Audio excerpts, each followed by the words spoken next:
Perhaps we need some outside universal threat to make us recognize this common bound.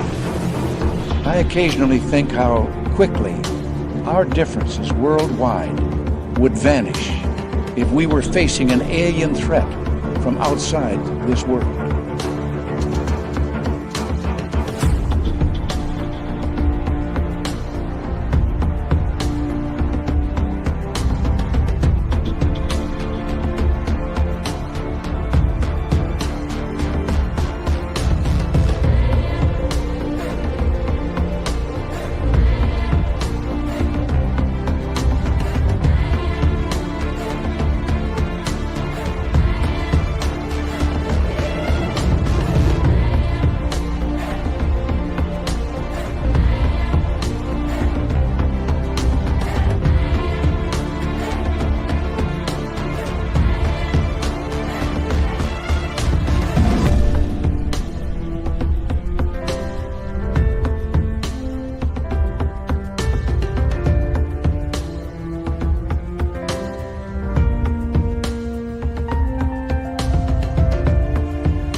Good evening and welcome to Spaced Out Radio tonight. My name is Dave Scott, and we will be getting Lorien Fenton here momentarily to hang on out with us and talk about UFO Con 2025 in San Francisco, along with a lot of UFO news. And little Timmy James is in studio as well. But the best part about tonight, we have each and every one of you.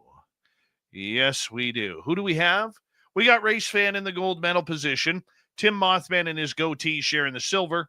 SJ with a bronze medal tonight. Richard Minnick, how you doing? Kitty Caddywhack, Trucker Andrew, good to see you both.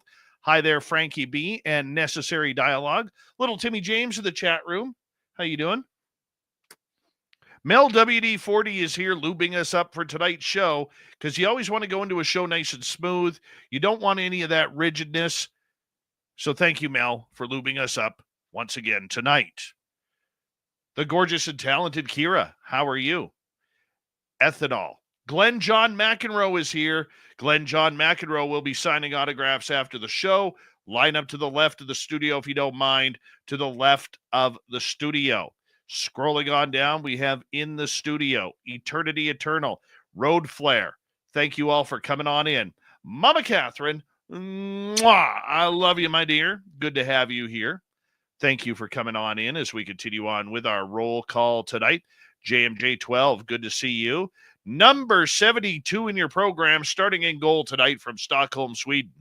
Lars Jansson. Just another guy named Harry. Doug Shelby is here. The Doug Shelby has arrived, which means we can officially start this show.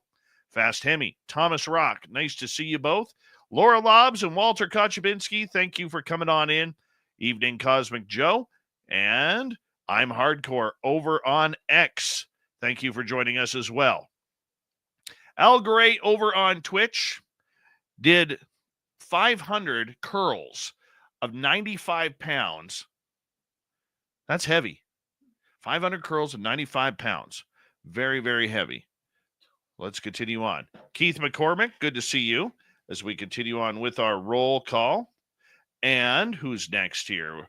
Oh, well, let's scroll down. Jay's Truth Seeker. Nice to see you. Phineas Coathanger is here on X.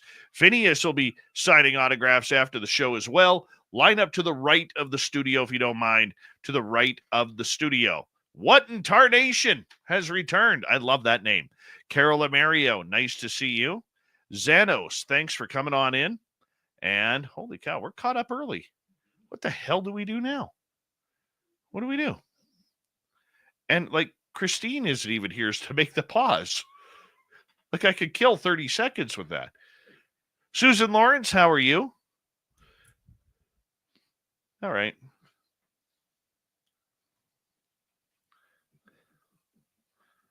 What do you do?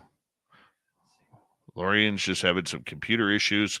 She says she'll be up and running in about 30 seconds.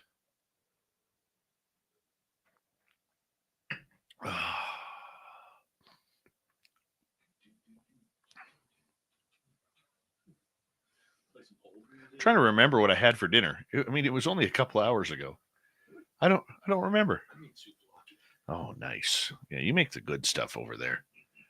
Vanessa, how are you? Let's get the radio side going. All right. Hello and welcome to the radio and podcast side of Spaced Out Radio tonight. My name is Dave Scott. We are going to get into UFO talk. Lorien Fenton will be here momentarily.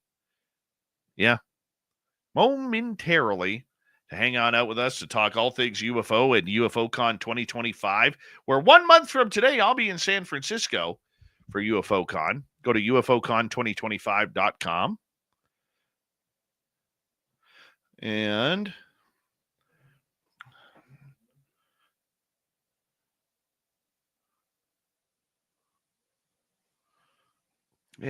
where else are we? Zenos, you. Matthew Goodcut, nice to see you. Well, like 29 seconds. I'm all over the place right now. If you knew my evening, wow. It's fun. It's really fun. Yeah, I went to the barber for a shave today. There she is. Lorien's here. Love Lorien Fenton. Lorien Fenton. Yay. All right, Super Chat is open. It's a great way to support what we do. And do me a favor. Throw those horns up. Let's rock.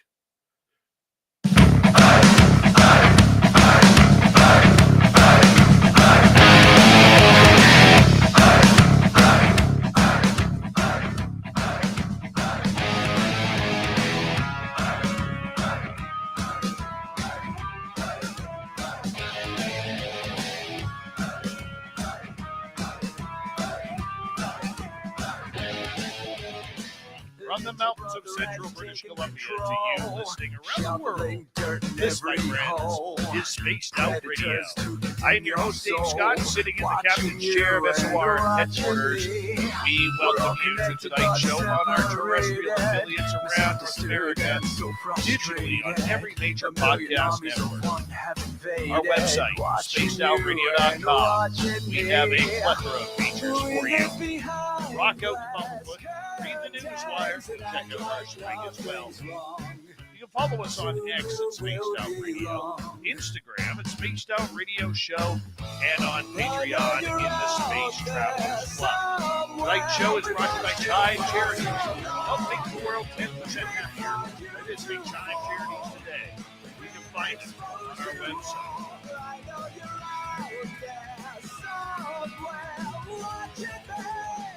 We got a power show of UFO talk tonight.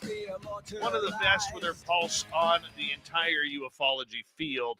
Lorien Fenton will be here momentarily to talk about everything UFOs and UFO Con 2025, which starts 29 days from today. 29 days. I'm excited. My flight is booked. My hotel room is ready. And hopefully they got a good buffet. Because old Davey likes a buffet. You know what else Dave loves to do when he gets to San Francisco? Because we don't have the little Caribou region where we are. Oh, it's so nice when all of a sudden Uber Eats shows up with Taco Bell. Oh, it's almost Taco Bell time, 1 month and counting. So excited. Then in hour number 3, we're skipping Swamp Dweller tonight, but I'm going to tell you why. Because literally everybody knows I have a daytime job as well. Well, management decided to call a 2-hour evening meeting that was mandatory. And literally it cut right into my recording of Swamp Dweller. So I could not record Swamp Dweller tonight. So I apologize to the Swampy. But the good news is you get about 4 extra minutes with little Timmy James and the UFO report. So, let's get this show on the road. Lorien Fenton is a prominent figure in the San Francisco Bay Area and the UFO community that surrounds it. Known for her extensive involvement in UFO research and event organization, her active participation began after a near-fatal experience with a mysterious form of pneumonia during a scare in 2009. Which inspired her to pursue the passion of UFO studies. In her role as section director for the Mutual UFO Network, otherwise known as MUFON, in the Marin, Sonoma County area, Lorien organizes monthly meetings in Petaluma, California. I love saying the California names. fostering local engagement and education on UFO phenomena. Beyond this, she is also the producer and owner of UFO Con, an annual conference held in the San Francisco Bay Area. This event helps bring together contactees, scientists, and researchers to discuss developments of UFO studies. This year's event, which can be found at UFOcon2025.com, is April 4th through 6th. I will personally be there. I would love all of our listeners to be there. I know there's quite a few who've already committed to going, and I want to see you. Want to shake your hand, want to say hello and thank you for the support of SOR. But enough about me. Let us bring in Lorien Fenton, the queen of UFOs, the queen of ufology, and the lady who never has a hair out of place. How are you? Oh my God. Thank God for hairspray. What do you think I was doing running around the house about a quarter till? I'm looking for the hairspray can. That's all I can think of. And it's still wild. There's nothing I can do about it. Oh, well. It's good to be here, Dave. Glad you're having me. Oh, the one thing I love about you and what a lot of people don't know is when you're a show host, like Lorian has had an online radio show for, well over 10 years, 15 years. 14 years, okay? And myself, you always have spare guests in your back pocket, and tonight's not one of those nights, but I don't know how many times I've hit Lorian up for a favor and, hey, my guest canceled like 2 hours before showtime. Do you mind stepping on in? And she never says no. I think, and I'm thankful for that because it shows the love and admiration that not only that you have for me, but I have for you extensively in regards to this incredible subject that we cover. And I know you love it. Yeah. I do love it. And, I spent half of my life trying to get the word out to people about what's going on with ufology. And, by the way, gosh, I don't know if I should announce this on air because I'm not sure it's going to happen for sure. But I have just been, I'm signing a contract very soon about a UFO show on a prominent Bay Area network. And it's going to be interesting. It's going to be Saturday nights from 10 to 12-ish or 11 to 1. We're not sure yet. But it's going to be on the Salem Media Network. And if the show goes well in the San Francisco Bay Area, they're going to shop me to all the other markets across the United States. So I'm very excited. I think it's kind of crazy. I don't even know how it's all happening, but it is. Well, if anybody deserves it, you deserve it because I know you have worked so hard and passionately about this subject over the years that you have been involved. Never mind your own experiences, because I know that's what led you down this path, but what do you love about this subject? What is the passion that keeps you going? If you'd asked me that question 50 years ago when I first started on this path, when I was 13 years old, I would have said just because I want to know what's going on.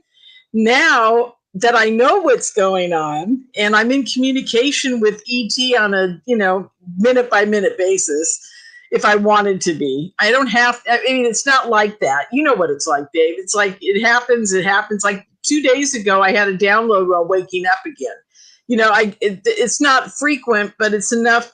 And I can just ask a question now and ask my angels or my ETs or whatever they are. And I can say, should I do this? And they'll say yes or no, or, it's not the right time, or whatever it is. There he is. Oh my God, Filth. I'm so sorry about Blob. I'm so sorry. Yeah, I just wanted to say that. Okay, so back to reality here. So bottom line is I just think that now it's more about, it's a personal situation for me and my relationship with ET. And I like to share the stories about all the things that have happened to me over the years, but it's not like I'm desperately obsessed anymore like I was in my 20s and 30s and 40s. I hit my 50s and it changed. Ever since I was sick and I had a couple more experiences, I realized that, basically at the end of the tunnel, God's in control, and even the ETs have to answer to somebody. So that's what it is in a nutshell for me. The passion that you have and the contacts that you have made over the years regarding this subject. When you first started out looking way back to where you are today, did you ever think that you would be this connected and this close to the story? I mean, we all think, if you from an outsider looking in, Lorien, we all think that this is just about seeing UFOs in the sky and Right. maybe seeing an alien. Most people don't understand the behind the scenes aspect of this all, about who knows what, who's telling the truth, where are they hiding these objects. There's a giant game being played that most people cannot even comprehend. How do you fill that void? How have you made yourself, going back to where you are to where you are now, made yourself one of these important people who's been able to build these contacts to find out the truth? Well, you're right about that. It's like we all get into it, and the last thing we expect is at my age is to be doing this instead of having kids in a life and getting on cruise ships and having grandkids. Here I am, and ufology is my thing, and that's it, But your question's really important, because for everybody, it's your mission, basically. And I'll tell you how it kind of all started for me. Back in the early days of the San Jose Sharks, back in 1992, wasn't it 92? You know the answer to that. I think it was 92. I couldn't listen to the game at my house because I lived in a weird little valley pocket out in Marin, and they only had it on a San Jose station, and they were still at the Cow Palace. Anyhow, so I used to have to drive out to this park out on the San Francisco Bay at night, like at 7:30 at night, I'd be saying goodbye to my husband, and I'd get in the car and I'd drive out to listen to the hockey games.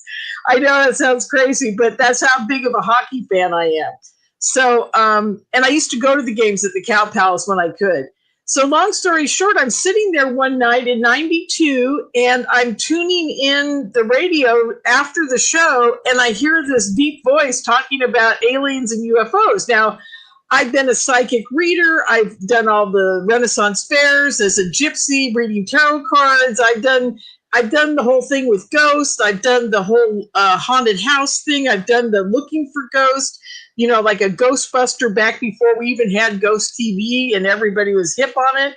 I was doing it long before then. I was part of a ghost investigation group in Portland, Oregon, and I've seen some amazing ghosts in my life. That's something we've never talked about here on the show. But bottom line is, I'm sitting there listening to Art Bell, and I think the first guest I ever tuned into was Whitley Strieber. And I'm listening to this and I'm going, oh my God, this is insane. Okay, this is very much along the lines of what I do. And I'm listening to Art Bell, and something stirred in me. It was like a knowing, like someday I would either know Art Bell or something would become of that whole coast to coast thing. So fast forward to 2009 or 10, I can't remember when it was. Oh, it was 9. I met Conspiracy Con, and I'm helping out Brian, who ran Conspiracy Con at the time, and I helped him out for a while. But this year, they had George Norrie from Coast to Coast up there, and George comes out of the room, and Tom Danheiser's next to him, and Tom looks at me and says, oh, hi, you're Lorien Fenton, aren't you? And I said, yes. And I got to tell you the backstory to that in a minute, but he goes, you're Lorien Fenton, aren't you? And I said, yeah. And he goes, well, you've been managing all these people that we're having on Coast. You want to help us get people? And I'm like, sure, okay, no problem. So I started talking to people, and at that time I was publishing books and starting publishing companies, and I had met a lot of people writing books about ufology and about consciousness and ET and ghosts and everything you can think of. And I started giving them people, and I'd call Lisa Lyons and say, hey, I got this guy, he just wrote a book, and I think he's capable. They'd say to me, be sure you vet them before you get them on the show. We don't want anybody freezing, right? I'm like, oh, yeah, I'll do that. So I used to make him go through a little 10 minutes of me asking him questions on the phone before I'd refer him. That was before my radio show. And then, so that started. So I had that weird feeling that something was going to come of, before I even got to the conference that year, something was going to come of that. So, and it was back with the Art Bell thing. I'll never forget the feeling. It was like, I knew something was coming, but I didn't know what it was. Okay. So then you fast forward a couple more years later, and I'm pitching a guy for a radio network over at Revolution Radio. And I didn't realize I was live on air. I thought that I was talking to the owner of the station late at night. And there were all these people on the call on Skype, and I didn't know it. There were like 20 or 30 people. So he says, hey, I called and I hung up because I heard something about the radio network. And I thought, that's weird. I thought this was the office number. So I called back, and he says, why did you hang up? And I said, well, I'm just trying to leave a message for the owner of the network. He goes, I'm the owner of the network. What do you want? He's not very nice to me, right? This is Mike. I don't know if you ever met Mike, but Mike was kind of gruff. So I say to Mike, I said, well, I wanted to pitch you a guy for your network. And he goes, okay, do it now. Do it live. You're on air. And I'm like, what? I'm on air? And I'm like, oh, okay. So I started pitching it. I pitched the whole guy. And when I got done, apparently everybody in the chat room got together and said, we don't care about him. We want her. So Mike says to me, live on air, so I can't get out of it, right? It's not like I can just say, sorry, guy, I'm not going to do it. He says, we'll give your guy a show, but only if you take a show too. And I said, and I'm thinking to myself, well, I'll do it once or twice, and then I'll go away, right? And then I said, well, if I promise to do that, will you give him 2 nights? Because I thought maybe he'd say, oh, no, we're just going to give him 1 night and you don't have to do a show. So I'm bargaining my way out of having to do a radio show, right? Didn't work. And so there I ended up doing that. And then later on, at different points in time, George and Tom and I would be at a conference together, or I'd hire them to come out to a conference. And at one point, Tom even said to me, and I knew this was coming, he said, would you like to guest host on Coast to Coast in next week or something? And I said, no. I said, no, I don't want to. And he looked at me, I swear to God, everybody, and he and I are great friends. And he looked at me and says, Lorien, you really got to do this. I said, no, I really don't want to. He goes, and it was so cute. He looked at me and he winked and he said, no one's ever turned us down. And I said, yeah, I know, I'm sure of that. And I said, someday when I'm ready, I'll do it. So, but the offer hasn't come back since then. But it's okay. It's because I'm pretty controversial, and I don't think they'd really listen to my show at that point. And so there you are. But my new show is going to be it's going to be Dave Scott. It's going to be SOR Radio. I'm going to take it and make it all around how Dave is so professional around ufology. See, I'm going to have to do that. No more rantings of Lorien. No, this is all about you tonight. It has nothing to do with me.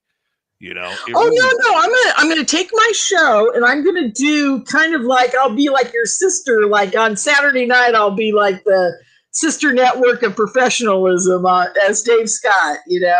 Because I get on my show on Revolution Radio and I just go ballistic. I mean, I rant, I rave, I scream, I cry. I mean, I go through all this stuff. I can't do that.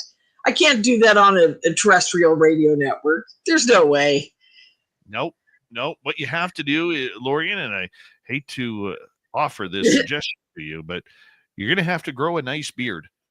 Yeah, I know. God, I'm telling you, it's a man's world out there. I really think I'm going to have to play up to that whole transgender ufology crowd, all 5 of them, Well, but anyhow, I'm going to have to get more, just UFOs and Bigfoot and just be like you. I'm going to have to be very professional, like Dave Scott. Well, you know what? You just do you. That's all you can do. Well, I can't. It'll be fun. And I'll be fine. I've done it before on a couple other networks because I've been on a Veterans Truth Radio network. I was the only woman. I was the only non-veteran on the network. And they used to kid me all the time. And I was pretty reserved on that station, but they still loved me. So it was good. Yeah. So I can do it when I have to. But, man, the power of Revolution Radio, and I hate to say this, folks, you can say anything on that network and nobody does anything to you. It's great. I told Mike one day, I said, I can't believe that you let me get away with what I get away with. He goes, well, you're the one that's going to jail if they ever catch up with you, not me. And I said, well, that's true. So anyhow, yeah. So I have a lot of freedom there. It's very nice. We have 4.5 minutes to go before we have to go to break at the bottom of the hour. Lorien Fenton is our guest tonight on Spaced Out Radio. Lorien, the love that you have for this subject, what is something you didn't expect? I didn't expect the cat fighting. It's like high school. I swear to God. And I didn't expect all the camps. You know, when George and Tom got me kind of into this whole thing, I was really dealing with a lot of people that were very professional. There were a lot of researchers at the time. There were very few contactees getting out there at the time. And if they were out there, they were very famous contactees, and there was a handful of them. But now it's like, and I'm partially, the person that is bringing these people out, trying to get them a bigger voice. What happened to me in 2011, if we've got the time, I'll tell the story maybe later, but in 2011, I had an encounter with a ship, and I was basically told that my position at that point had changed. I needed to start putting contactees on stage. I couldn't put anybody on stage that wasn't a contactee unless they were an advocate for the contactees. And that's what sets my conference apart. And that's something I'd like to talk a little bit about after the break, is the fact that the people that are coming to my stage are contactees. I think I've got one, maybe two that aren't. And if they are, if they aren't, they've made a movie, and they're into contactees making movies. Oh, which reminds me, Disclosure's coming out tomorrow. Is it tomorrow or the next day? One of the 2 days. Yeah, there's what is it? It's a premiere in Austin, Texas. Yes. Yeah. Are they going to televise or live stream that? Do you know? I doubt that. I mean, like a red carpet thing or anything like that? I'm sure somebody will have something on it. Yeah, I think that'd be fun to watch, you guys, to see and you'll see why after I talk about it a little later in the show. I'm just curious about who's going to show up there for the disclosure event. I want to say this, because in the next half hour, we're going to talk about UFO Con 2025 in San Francisco, California, UFOcon2025.com.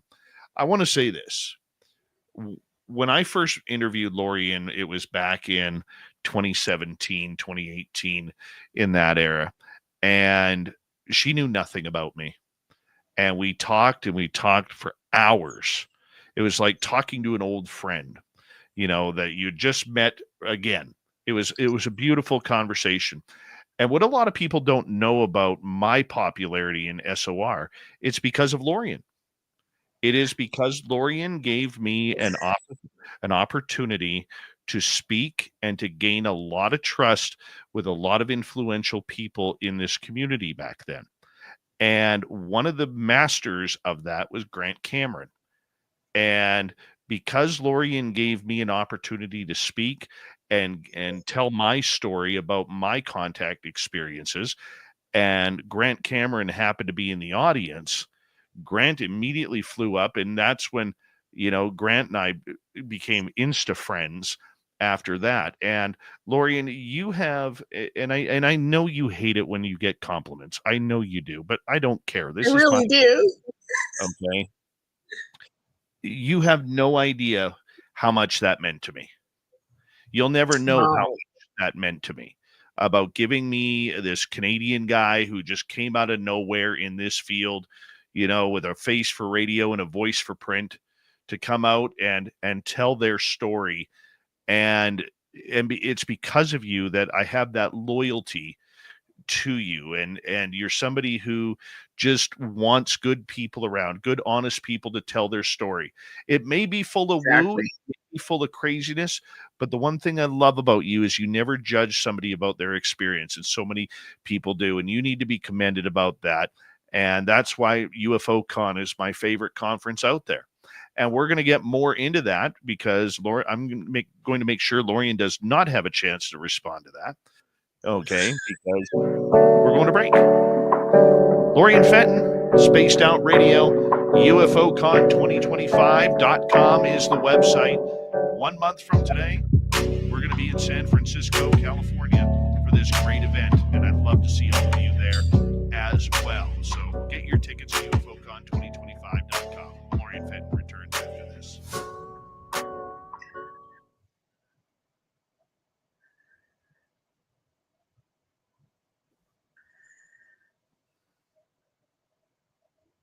All right, we're clear. Yeah. Oh, I'm going to be blushing all night. Don't do this to me. You know what I think? Oh, God. I continue to tell you. You don't have a choice. I know. You're very sweet, Dave. You don't have to tell people these things. You know, you really don't. And I appreciate you for doing it. I really do. And it's very nice. I really, you know, I don't have any other friends in radio that would even say anything about me, except for George. You know, I got to say, whenever I have a friend that's on and says, hey, I'm going to UFO Con, or I'm going to go see Lorian, I'm going to speak at her MUFON group on the show. Like every once in a while, I'll tell my friends, if you're on George's, don't forget to say you're going to be hanging out with me soon or something. And every time they do, all he says is amazing, nice things about me on Coast, which is very sweet. He doesn't have to do that. He could just, go, oh, that's great, and go on. But he always stops and says, oh, Lori, we love her, and he says that live on Coast. And I'm just like flabbergasted every time he does it. He's so sweet. George's mustache. Yeah, I don't know about that mustache. I think it's got a mind of its own. I think it's an organic piece of ET technology. Might be AI. Could be. And Ron Felber, too. Wait till you see that thing. It looks like George's. I think they got it from the same organic ET pod thing, and it just crawled over and jumped on their face, and it lives there now. I think so. You could be right. Okay, what's going on with Filth? What's he drawing down there? I can hardly see it. Let's take a peek. Oh, he's got a George Norrie thing going on the side. Yeah, he makes notes. George Norrie, ET. What does that say? ET's what? Stash? Yeah. The ET stash, because you guys are talking about it. The ET stash, yeah, exactly. It's an organic living being that jumps on their face. Mm-hmm. That could be a whole series of George Norrie's mustache. Who was the other guy with the stash you're talking about? Ron Felber. Ron Felber has the. Oh yeah, he's got a good one. I'm going to be honest with you, everybody, right now. When I get to meet Ron Felber, because he's been such a great guest on this show over the years, I'm going to actually ask if I can touch his mustache. I know. I think we should all do that. I think he'll freak out and run away. No, and that's how Dave got a black eye. Ask point blank, and I'm going to get photographic evidence that I have touched Ron Felber's mustache. Oh, that's going to be wild. I can't wait to see that. That's going to be great. Make sure, Lorian, the only thing that I want that entire weekend is I want to introduce Ron Felber, because I want to talk about his blade of knowledge. Ron's an amazing guy. And you know what I'm praying for? I'm praying that the people that the Mojave incident happened to just come to the conference incognito and enjoy themselves, because they had such a, I don't know if you know the story, right, about what happened to them? Yes. Yeah. So ever since then, though, they've become quite involved with their church, and they're not, they haven't embraced the fact that, let's put it this way. They've embraced the fact that it was probably demonic more than anything else. And I'd like for them to at least show up and maybe, realize that maybe it isn't as horrific as they thought it was. And maybe God did have a hand in it, and not in the bad way. So I'm hoping. The Mojave incident. Oh, it's pretty What's crazy. The Reader's Digest version of it. The couple goes out to the desert. He's going hunting. She's going along for the ride. And through a period of like 20 hours or 18 hours, they're accosted by a fleet. It starts out as a fleet of UFOs. Then it turns into a small army of red-eyed little grays, which turn into other creatures, and they surround them in the back of their truck. They're in a cab over in the truck, the little cab things. They're hiding inside of there, trying to get away from them all. They surround the truck, and then they start doing mind control on them. Weird. And it's a pretty wild story. It's a wild story. Yeah, it is wild.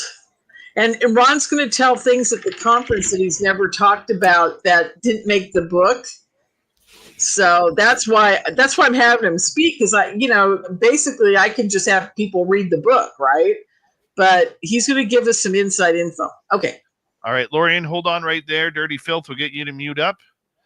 And thank you to Major Lee for kicking off the super chat tonight. Greatly appreciate the love and support from the UK, my fellow Commonwealther. And here we go.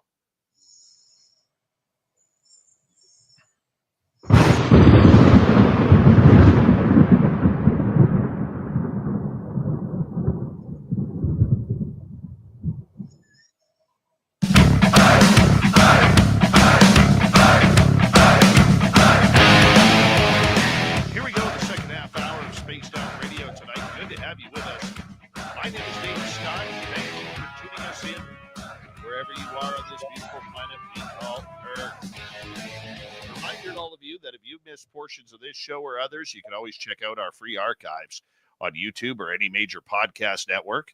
Our website, spacedoutradio.com. We have a plethora of features for you. Rock out to Bumblefoot, read the news wire, check out our swag as well. Follow us on X at Spaced Out Radio, Instagram at Spaced Out Radio Show, and on Patreon in the Space Travelers Club. Here we go. UFO Con 2025. It is 1 month from now, 29 days to be exact, where all of us UFO weirdos will gather in San Francisco, California for this great event put on by Lorien Fenton, our guest tonight. UFOcon2025.com is where you can get your tickets. I will be there because Lorien was gracious enough to say, Dave, we kind of like you. We'll bring you back. You're not allowed to speak too much, but just get up there and speak. So I'm going. I love Lorien. Lorien, welcome back. Dave's going to be one of our MCs. I have two guys that I rely on to take care of all the MC work, and that's Robert Perala and Dave Scott, because the two of them are phenoms. I mean, you get them on stage and it's almost like they spend way too much time introducing that speaker. Like maybe they want to be on stage. No, they're both wonderful. And I just rely on them immensely because I'm usually too busy to get up on the stage and do intros. So, and they do a great job, and we get lots of Taco Bell. So that's all that really matters. Right, Dave? That's right. That's right. You have no idea how spoiled you are when you don't have Taco Bell or McDonald's around your area. Oh, my God. I can't tell you where I've been every Thursday when I go to Benicia to work. I stop at the Taco Bell right next to the building. It's great. So, yeah. Okay, back to UFO Con. Let's talk about it. I want to spend some time telling you about, first of all, why it's different. I love the other conferences, don't get me wrong. The online conferences are great, and I used to do quite a few of them during COVID. I love them, but one of the problems with that is you don't get that hands-on. Like Dave is saying, we do Taco Bell, but we also all sit around at night sharing stories, talking about ufology. All the speakers talk to other speakers. The speakers go out to dinner and lunch with all the all the attendees. And it's truly like a family kind of event because I only have 350 seats. I don't have 3,000 seats like the big one. And I don't have, that distance between the internet and you. So there's that. And it's really quite, I want to say it's like, the homecoming. I mean, you guys all get together and it's kind of like a gathering of, like your high school reunion kind of thing. It has that feel to it. Everybody knows each other. It's quite phenomenal. And if you don't know anybody there, you're going to know all of them and they'll all be your friends by the end of the weekend. So that's what happens. Some of the greatest relationships in ufology have happened at my conference. People tell me all the time, I went to your conference in 2017. I met like Grant Cameron, or I met Jason Quinn, or I met so-and-so, and we become fast friends, and I've been following them for years. And if it wasn't for your conference, I would never have known about them, you know, that kind of thing. So that's what happens at my conference, because it's small. I call it a boutique conference because it is truly like that. And we don't do Q&A after each speaker, and we don't do panels because I find them seriously to be a waste of time. If you want to ask the speaker a question, they all sit at their tables all weekend for me. That's part of my little agreement with them, is please sit at your table so that people can come out and get to know you and talk to you and find out, you know, if you've got books or you're doing whatever. So that's our agreement, is that they sit out there, and most of the time I'll go out between speakers, and there'll be a group of people gathered around all my speakers, listening to them and talking to them and sharing ideas with them. And it's wonderful. It's really wonderful. It's a very small community out here on the West Coast. And I'm just happy that people enjoy the conference and they keep coming back. And I'm just putting together the schedule. So I can tell you guys this. There's a possibility that we might have a surprise guest on Friday night. I'm still working on it. We'll see. And Saturday night is Colonel John Blitch. He's going to be our featured speaker on Saturday evening before our movie. And on Sunday, the same type of thing. We're going to do Jason Sands on Sunday evening before our final movie of the weekend. And our movies are quite extraordinary. We've got the Hunting Victor movie with, Jon Stewart. And that's Friday evening, and that'll be after our special speaker. If they do show up, we'll see what happens. And then Saturday night, oh gosh, you guys, this is the one that Dave knows is very dear to my heart. Darcy Weir did, and I can't remember the guy that did it with them, but it'll come to me in a minute. But they made a movie called The Cosmic Con, and it's all about the people that I have been dealing with for a very long time. And I got to tell you guys, go ahead, Dave. Yes. Did you say something? Yeah, I'm not going to go into the horror details at all, okay? But I will tell you all this. Darcy Weir and I and Melinda and Darcy's filming buddy met up in Las Vegas and compared notes. After he made the movie, he had no idea what I had been doing in the background, and he didn't even know, and this is kind of interesting, we're going to talk about this at the conference, about the hit list that the guys made. So anyhow, we'll get to that at the conference, you guys, but the Cosmic Con, the movie, oh my God, when you guys see it, it'll just blow your mind. And you were asking me about what in the community I like and don't like about it. Well, I'll tell you something. What I don't like is what those guys were doing for many years. But, you know, we've finally gotten, I think they're kind of gone. So I don't think we have to worry about it anymore. But that's just, anyhow, that movie's going to be great. And then on Sunday night, our movie with Craig Campobasso, you've had him on the show, correct? About a species? Yeah, his book. He turned his book into a movie, and I love his movie. I've seen the preliminary release of it. And it is really beautiful. It's got all the different species that people have seen and that Mr. Chase has drawn, and Preston Dennett's sister-in-law drew, Christine. And all these people have done these amazing drawings of their ET contacts, and he's turned it into a movie. And they have a discussion around each of the species and what they're known for, what planets supposedly they come from, if they live on a ship or if they hang out at a house, or that kind of thing. And it's just beautiful. And I'm closing the conference with it because I want everybody to realize we're not alone in this universe. And those species out there, they love us. They're taking care of many of us. There are many that don't like us, and we'll have to deal with them at some point, but they're not in the, well, they are in the movie, but I don't think there's as many of the bad ones as there are good ones. So that's what's wonderful about that film.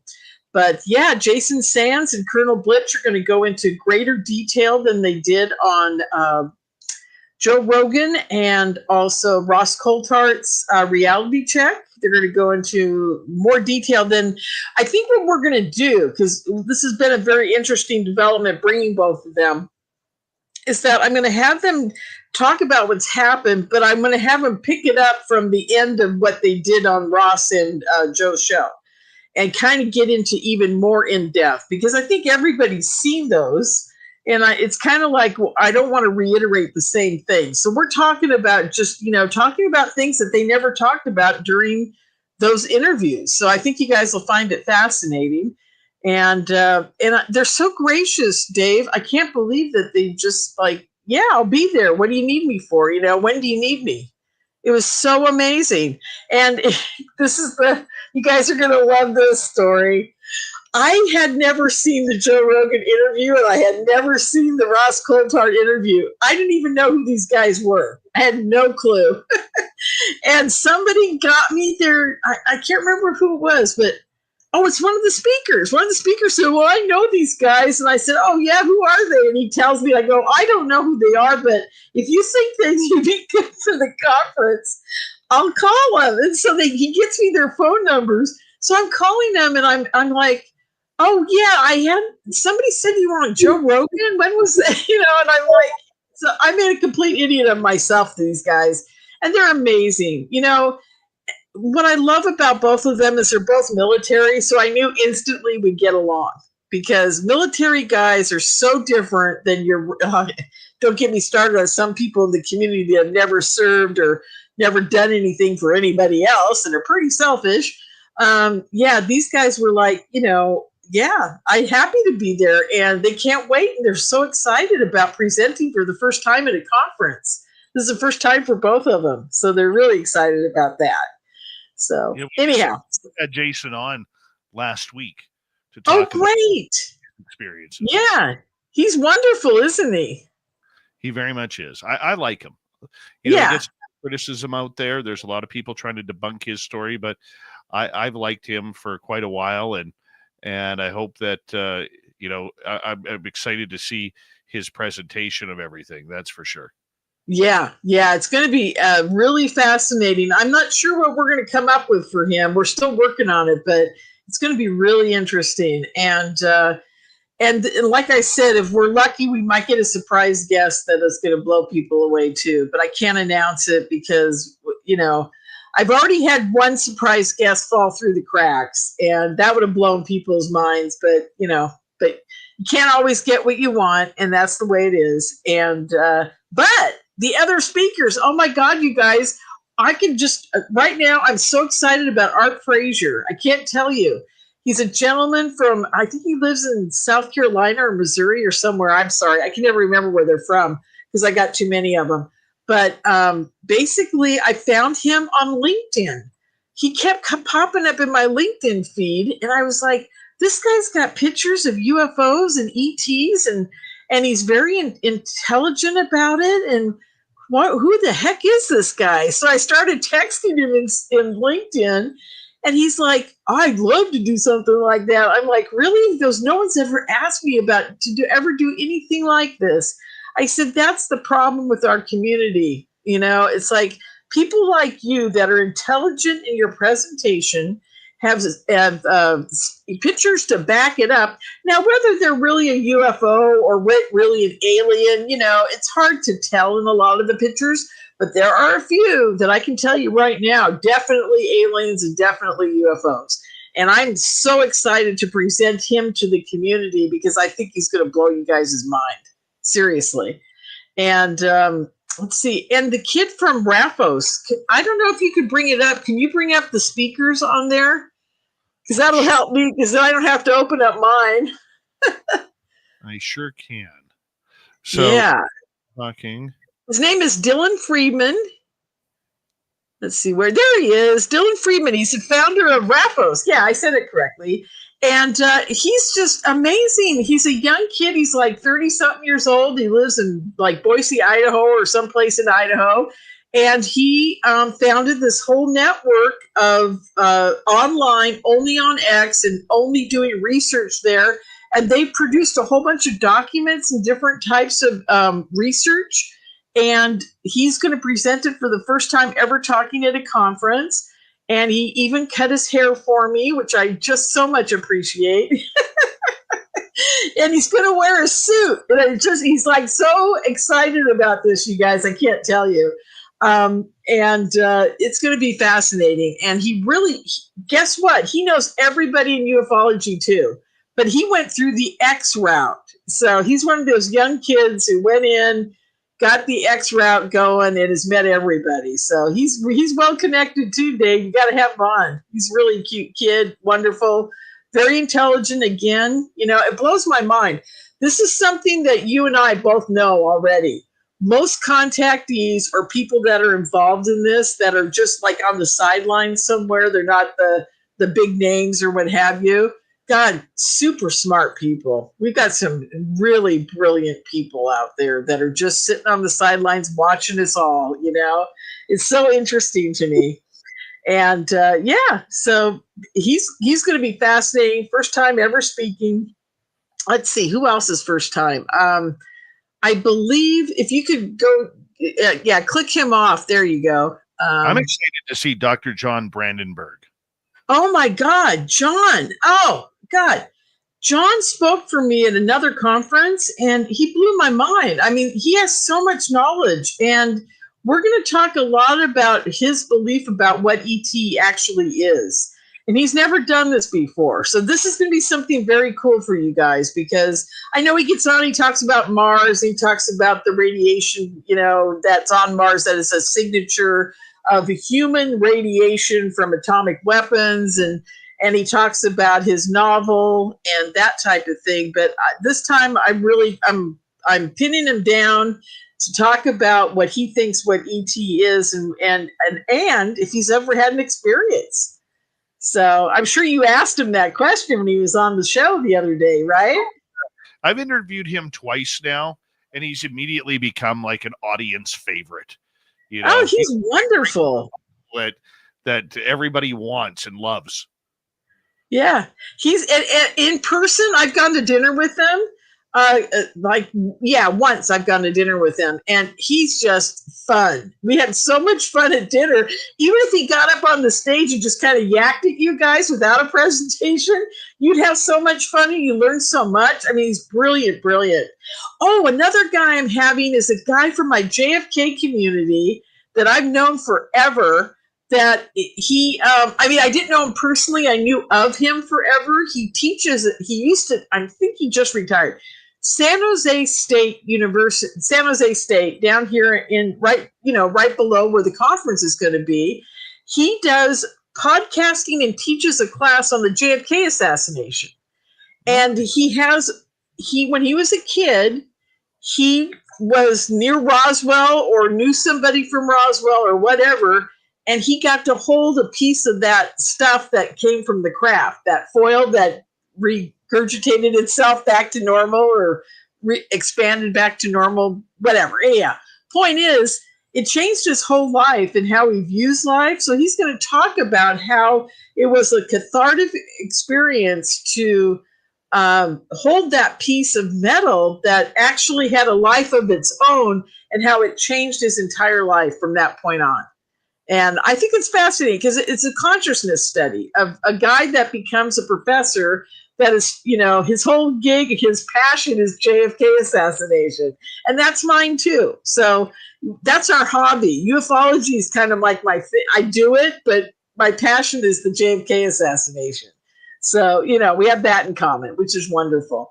And then John Myler, oh my God, you guys, John, I don't know how he's going to condense his 3-hour presentation into 1 hour, but I'm sure he can do it. He's trying. He sent me 3 renditions of his PowerPoint already. It's shrinking as we go. But amazing guy. He was. He's always been very Christian church oriented because his parents and family were all very much. I think his grandparents were traveling ministers in the tents that used to travel around. And so evangelist, if I remember correctly. And then he's had a Christian slant on the whole thing since then. And he's written a whole bunch of books on it, on ufology and spiritualism and things like that, that are basically his story. But he's also written quite a few fiction books, and they're all around ufology and the paranormal. So, and being a Christian while you're within that. So I think it's an interesting slant for everybody. I think that most ufology people are very giving when it comes to listening to somebody have a view that is slanted with a type of, religious aspect, only because most of us that have been in it forever and ever and ever realize that it's a spiritual thing. It's not just like, oh, I'm a contactee and I've seen a ship and the ETs probe me, right? At the end of the day, it really does come down to the fact that you're connected with another dimensional being, and or another dimensional being that is maybe an angel and close to God. And a lot of us have that experience. I talk to so many contactees. I kind of put them in the category of experiencer because it's more of an experience than it is like a on the ship probing. But even my friends that, like even Melinda says, at the end of the day, I feel so much closer spiritually to the, to God, the world around me, my friends, my family. There's this thing that happens to you as a contactee where you can't dismiss that. So I try at every conference to bring in some type of spiritual, maybe this one's Christian based, maybe the next one will be Buddhist based, I don't know, or even Zen or, whatever. Or maybe like Rebecca Hardcastle Wright. Have you ever had her on the show? Yes. She's wonderful. She does her whole consciousness study, and telepathy is what she's working on right now, is this whole telepathy thing, along with Diane Hennessy Powell. Have you had her on the show? Not for a while. Oh, okay. I'll get you in touch with her. Anyhow, so long story short, I just think it's important to have a spiritual aspect there, and John's bringing that to the conference this year. So scroll on down for me. Let's see. Oh, Leela. My buddy Leela, you met Leela, right? Leela Hutchinson? Yeah. Hutchison, yes. She is finally going to come out. She's coming out of the ET closet, or like I said, you're stepping off of the ship finally. And she's going to talk about, since she was a kid, all the grays in her bedroom and all the things that have happened to her. She's known as the Selenite Lady because she was the first woman to go into the giant selenite caves in Chihuahua, Mexico, in the silver mine. And if you guys don't know about that, look it up online. There's these huge selenite. I mean, she's crawling on them and she looks like an ant. That's how big they are. So, yeah, she's finally going to come out with her ET story. It took me almost a decade to talk her into this. So I hope you guys are appreciative of this, because she's like, I don't know if I can do it. And I said, you can do it. You're going to be wonderful. So I'm really rooting her on, and I'm so happy she's going to do this for us. And then you've got to have her on the show. Have you had her on the show about the Selenite Caves? Yes, we have. Yes. Okay. Wonderful. Well, now she can bring her back on for her ET experiences too. So that would be great. Oh, and then Martin Willis. Do you know about the UFO podcast? Oh, yeah. Martin. I've been on Martin's show and he's been on ours. Yeah. He's wonderful. And I've known about him for years and years. And I finally just said, this is it. This is the year, because every year I try to bring a podcaster down there to do interviews on the fly and what have you. And, it's an interesting thing because a lot of the other big conferences will have a ton of podcasters. I only have one. I think you were the one the first year, or I've never been a podcaster there because I don't bring my show on the road. Oh, that's right. You don't. Okay. Long story short, every year I brought the UFO Garage guys one year.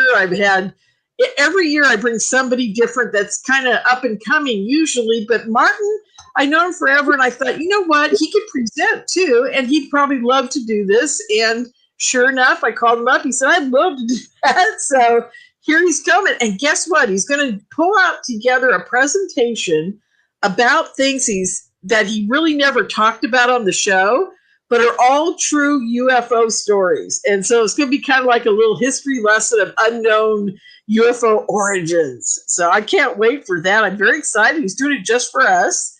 So that'll be fun. Let's see who else. Oh, Mary Electra's coming. And I don't know if you guys know about her, but she's very well known on the West Coast. She had an ET experience in Hawaii, and they made her voice box completely change, and she couldn't speak for a long time. And then when she could, they told her to start doing these weird sounds. And so she does what she calls sound healing, but it's actually because the ETs rearranged her whole vocal cords in her sound box. Lorian, hold that thought. We're going to go to break here at the top of the hour. Lorien Fenton, creator of UFO Con 2025 in San Francisco, April 4th through 6th. We continue on to talk about UFOs when we return.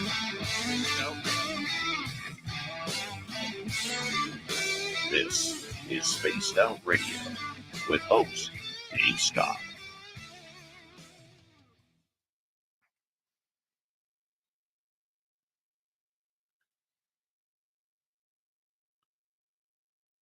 All right, Lorian, I am going to take a quick break here. I'm going to put you back in the room, and we'll be right back, okay? Where's Dirty Filth? He's having a He's hard time. feeding the cats. Yeah, he's having a hard time because of Blob right now. I know. So he might be back, he might not. We'll see. Yeah, that's okay. I just felt so bad. That's the only thing. I went on Facebook the other day for the first time in like 8 years. And guess what? The first thing that pops up is Blob is gone. I'm like, oh no. I had a little cry over it, actually. Right. Me too. It was bad. Back. Okay, have fun.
Not sure if anybody can hear me or not because my headphones cratered and then the computer itself decided to be wonky.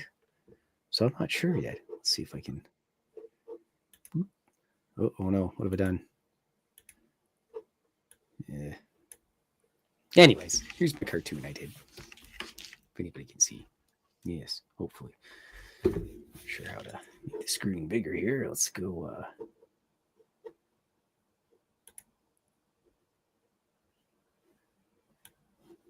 Well, I tried, everybody. Okay, good. Everybody can hear me anyways. Let's try to go back to... Let's just push all the buttons and see what happens.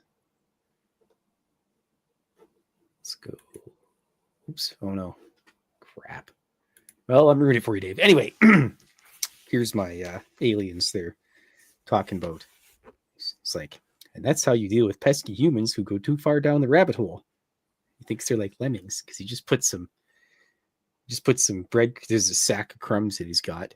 Puts breadcrumbs right off the cliff, and there goes the humans. And they'll since they fall down off a mountain of some sort, they'll probably blame the aliens, or the Sasquatch rather.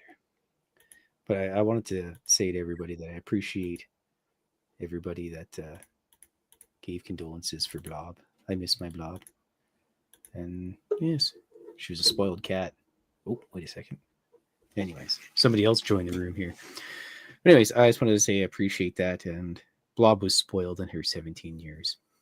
So she doesn't realize how many people she made happy just by sitting there being my assistant. And, oh, yeah, there we go. Thanks. There we are. Squeaky McWheels there. Damn computers. All right. Yes, I appreciate it, everybody. And yeah, she was a special cat. So, but it's all right. Her and I got to watch our favorite movie, The Warrior and the Sorceress. It's terribly cheesy 1980s sword and sorcery thing. It's got David Carradine, and it's kind of funny because he I guess he broke his fist before the show or before the filming. So the whole movie's got this gauntlet type thing on. Hi, Dave. I can't hear you and you can hear me. But anyways, I'm going to give snacks to the cats. My computer went wonky. All right. We love you, Filthy. Oh, thanks, Dave. Okay, bye. All right. Let's bring Lorian back on. Hello, Lorian. Yeah, I just wanted to say 17's a good age there, Phil, for Bob, and I'm glad you took care of her and spoiled her rotten. That's what it's all about. That's our Filthy. Well, anyhow, we're not gone till your music plays, right? Yeah, we're on in another minute here. Okay. So I was going to talk a little bit about more Mary, but I'll wait till after the audience. I mean, after the audience can join us live. Anyhow. Hi, Tokeland. Hi, Fapster. How are you? Who else jumped in here? Sweet Tony D. How you doing?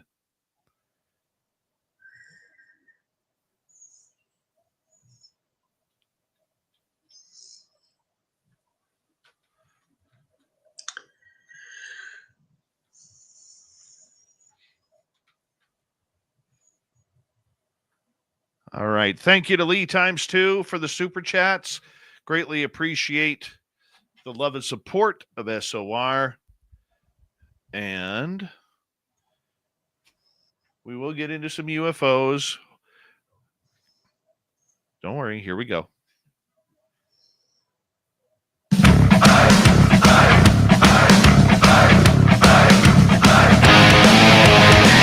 Here we go with the second hour of Spaced Out Radio tonight. My name is Dave Scott. Thank you for joining us as we love to broadcast all into the universe, talking about all things strange.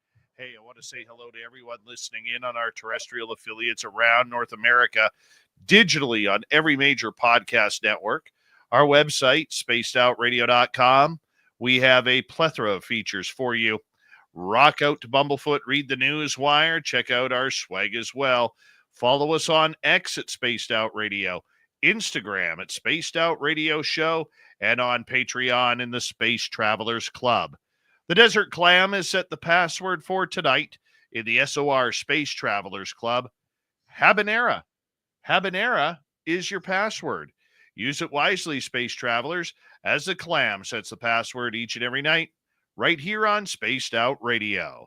Let's go to Lorien Fenton. We're talking UFOs tonight. We are also talking everything to do with an event she's putting on April 4th to 6th in San Francisco, California. UFO Con 2025.com is the website where you can get your tickets. Lorien, you were talking about one of your speakers, and it was Mary Mary Electra, she's not a speaker. What she's going to do, come in the morning. We usually have a sound healing or some type of meditation in the mornings for people that get up early and want to do that kind of thing. And so she's volunteered to come in and do her sound healing meditation from 8:15 to 8:45 in the morning. So you get a half hour to clear your brain and get ready for the day. And that'll be Saturday and Sunday. So I'm excited about that. And I've also got a friend who's a masseuse, and she's doing chair massages in the back of the room for $20 for like 20 minutes or a half hour, something like that. So hope you guys are excited about that too. I always am. I'm like, I can live in the chair, but I don't have time. And so we have a lot of little things there to make you, have a great weekend. And guess what? We have a new bar now, Dave. You're going to be at a new bar. And it's got a big screen TV, so we're thinking about playing UFO movies on it for the weekend. And just like when you're in there, you'll see all kinds of cheesy stuff. So, hold on, getting back to the bar for a second. Are they going to out at 9:30 again? So they can cut. What was that? I said, are they going to be kicking us out at 9:30 again? No. I talked them in. They usually close at 10 or 11, and I said, you guys got to stay up until at least midnight or 1 on Saturday. So they're going to do that for us. They're going to stay open late. Beautiful. Yeah. Yeah. So we're good. Yeah. Yeah. We had a lot of fun at that bar. I'm telling you, that 9-foot alien, maybe he'll show up again too. Well, hopefully not. Well, this time I've got an air pump, so it won't be 5 hours trying to blow him up again. That was hysterical. I almost died getting him to full size. It was crazy. So anyhow, okay. So as far as UFO Con, and Science Bob's going to be with us. Yay, I'm so excited. He's going to talk about the scientific projects he's working on with different people, and that'll be fun. So we've got Brandon Berg and McGuire for our science, and we've got many researchers and a lot of contactees. So you guys, it's going to be absolutely amazing. And one last person I want to talk about is Solaris Blue Raven. Solaris is a survivor of a severe type of psionics control. Psionics has finally made its way into the world. I've known her since 2010, and she's one of my best friends, and she has never been able to describe it to people what they did to her. And now she has a vehicle to do it because of the Jake Barber, explosion of the psionics thing. Finally admitted to the UFO community. We are using a whole bunch of people to communicate with ET, and it's been going on forever, and all of us know about it. And we also know what the military was doing with it and how it all developed. And she is one of those people. So I need people to understand that what she's gone through was one of the original programs to connect. First, her program was to connect humans to humans. And from the study of her and what they did to her is now connecting humans to ET. But she was in a phase of terrestrial to terrestrial. So, and I think they'd already done the human to ET because of the ETs having a telepathic communication with us.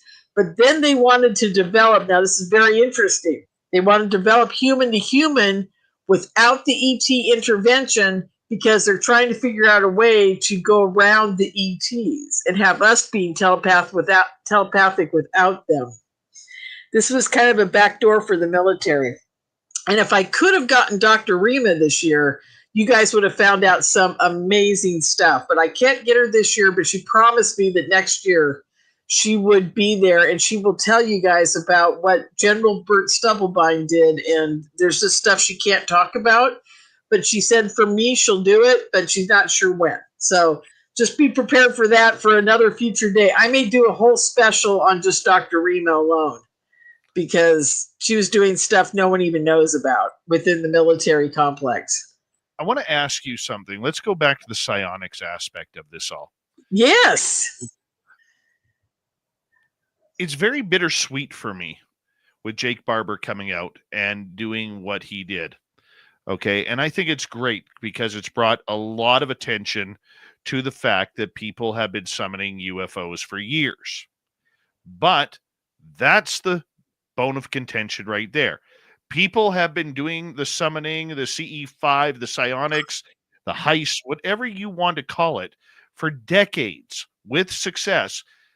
And they were all considered wingnuts until Jake Barber came out. And just because he has the military tag on it, and he wasn't even in the military when this happened, he was a veteran. Now, he was a private contractor. Remember that word, private contractor. But now everybody is jumping on the bandwagon. Oh my God, this is real. This is what's going on. Look at this. They're summoning UFOs with their brains. People have been doing this for years. And this is It grates me. Very frustrating, isn't it? It just makes me crazy. I just got to tell you, I sit here and I love that it's out just like you. I love it. But I went on a rant about it the other day. I was so incensed. I'm like, basically some of my friends are dead because they tried to expose this back in the 90s. They're dead. And now you're saying, oh, it's okay. We're going to let it out now. This is all a CIA thing, you guys. And if people don't realize that, then you got some real issues, because that's the honest to God truth. The CIA is letting this out piece by little, because 50 years from now, we're finally going to get real disclosure. I put together a presentation 2 years ago called Disclosure. It's already happened, but nobody was paying attention. And it's very important people understand this, that there have been people out there, and, I'm not a huge friend of Stephen Greer's, but Stephen's been doing the CE5 forever. The guy down in Peru that Grant Cameron used to know very well, and I don't know if they're friends, and I don't know what's going on with them. But yeah, point is, there's a guy in Peru that has a whole community where they sit there together every weekend, and the ships just pour on down, and they get 4 or 5 of them sitting there, and they're having contact with ET on the ground on their terms. They call them in, they step out of the vehicle, every person there gets a communication from the ETs, and then they leave for the next week, and then they come back. So, I'm sorry, but the CIA knows this has all been going on forever, okay? And now they suddenly decide it's okay that we all get to know it's happening. And here's the kicker to this. They expose the fact that they're using people to do the psionics that are part of their program.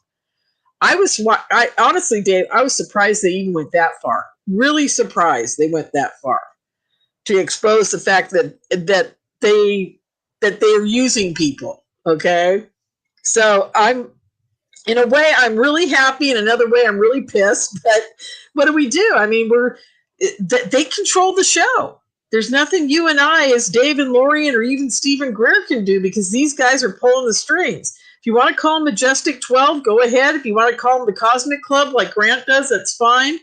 I mean, there are people out there controlling the show, and it isn't Dave and it isn't Lorian, Oh, So, I get that. And I think I could very much appreciate that is going on. Okay, I could totally appreciate that is going on. But I think my disappointment in it all is that New Ufology, which began in 2017, because with New Ufology, nothing ever happened before the 2004 Nimitz incident. There was never a UFO here. There was never a crash. There was never aliens, nothing before the Nimitz incident. Just the way that they bandwagon on this, like, oh my God, this is so real. This is just so real for everything. And the way they just jump on board that just because he's a whistleblower, that it's God's honest truth. And I'm not saying that his experience isn't the truth. Okay. right. I'm not saying that at all. I believe him. I do Yeah. believe him. I haven't seen the videos. I'm not a fan of the way they are kind of bringing it out in phases. Just bring it out. Mhm. What are you building up for? But just the way the people are, because it's those same people, Lorian, that called people like you, me, and many other experiencers out there. They called us weirdos. They called us tinfoilers. They called us liars, fakes, clickbait. All of these trendy names that are out there right now, grifters. They called us all those names. Then all of a sudden, Jake Barber comes out. And once again, this isn't about Jake Barber. This is about the system. And Mhm. boom. Oh, look at that. Psionics is real. Look at Psionics. Psionics is so real. And I will say this. I don't think it helped when you have Stephen Greer charging $3,500 a weekend or whatever he charges to go and have a psionics type experience. Exactly. It doesn't, that doesn't bode well for the community, but it just goes to show how blind this community is and doesn't want to live its history because they think it's all about little green men anal probes, and flying discs. Mm-hmm. Mm-hmm. Well, the part that is interesting to me is also the Chris Bledsoe insert. They inserted him before they inserted Jake Barber. And they did it because it softened the Jake Barber blow of the psionics. Because people, when Jake Barber says, "Oh yeah, they had people in these boxes that were, on the ship or whatever doing psionics with the ET," your brain kind of goes south, saying, "Yeah, I'm never going to believe that story, right?" But you've just got 2 years of Chris Bledsoe, on every TV show there is out there, him calling in the ships. So now you're kind of like, well, God, if that guy can do it, maybe this is real, So they're inserting people slowly that they want you to know about. I know people, for example, Chris Bledsoe talks about the white lady. I had a pink lady. I had my wall dissolve into a white tunnel, and a lady in a pink dress talks to me in my bedroom right up next to me. She's wearing an Empire high dress. You gals know what I'm talking about, and it had the bodice up to here, but it had thick bell sleeves like I'm wearing, and it had a seam tape around it that was gold, and it had symbols on it that were changing all the time. It was like they were migrating and moving and stuff. And then there was a guy down the south in Australia. I can't remember his name. I want to say Maxwell was his last name. Have you had him on your show? Anyhow, he was an extraordinary contactee, having even more like ETs in his room and UFOs landing in the backyard with witnesses. Okay, much more extraordinary than Chris's. Not to say Chris's aren't, because Chris does have the added bonus of being able to heal people because of his ET experience. I'm not saying that, I'm not saying his experience isn't one of the most important ones out there. It truly is. But all I'm saying is there are so many more experiences out there that are as equal to Chris's as anybody else's. So why did they pick Chris? I think they picked Chris because, in a weird way, he's probably a lot easier to deal with than somebody like Lorien Fenton, who would be asking questions and demanding a paycheck to be part of their game. I'd be like, I think I'd make their life a living, what? And they'd have to be like, oh God, get rid of her. Why did we even bring her out?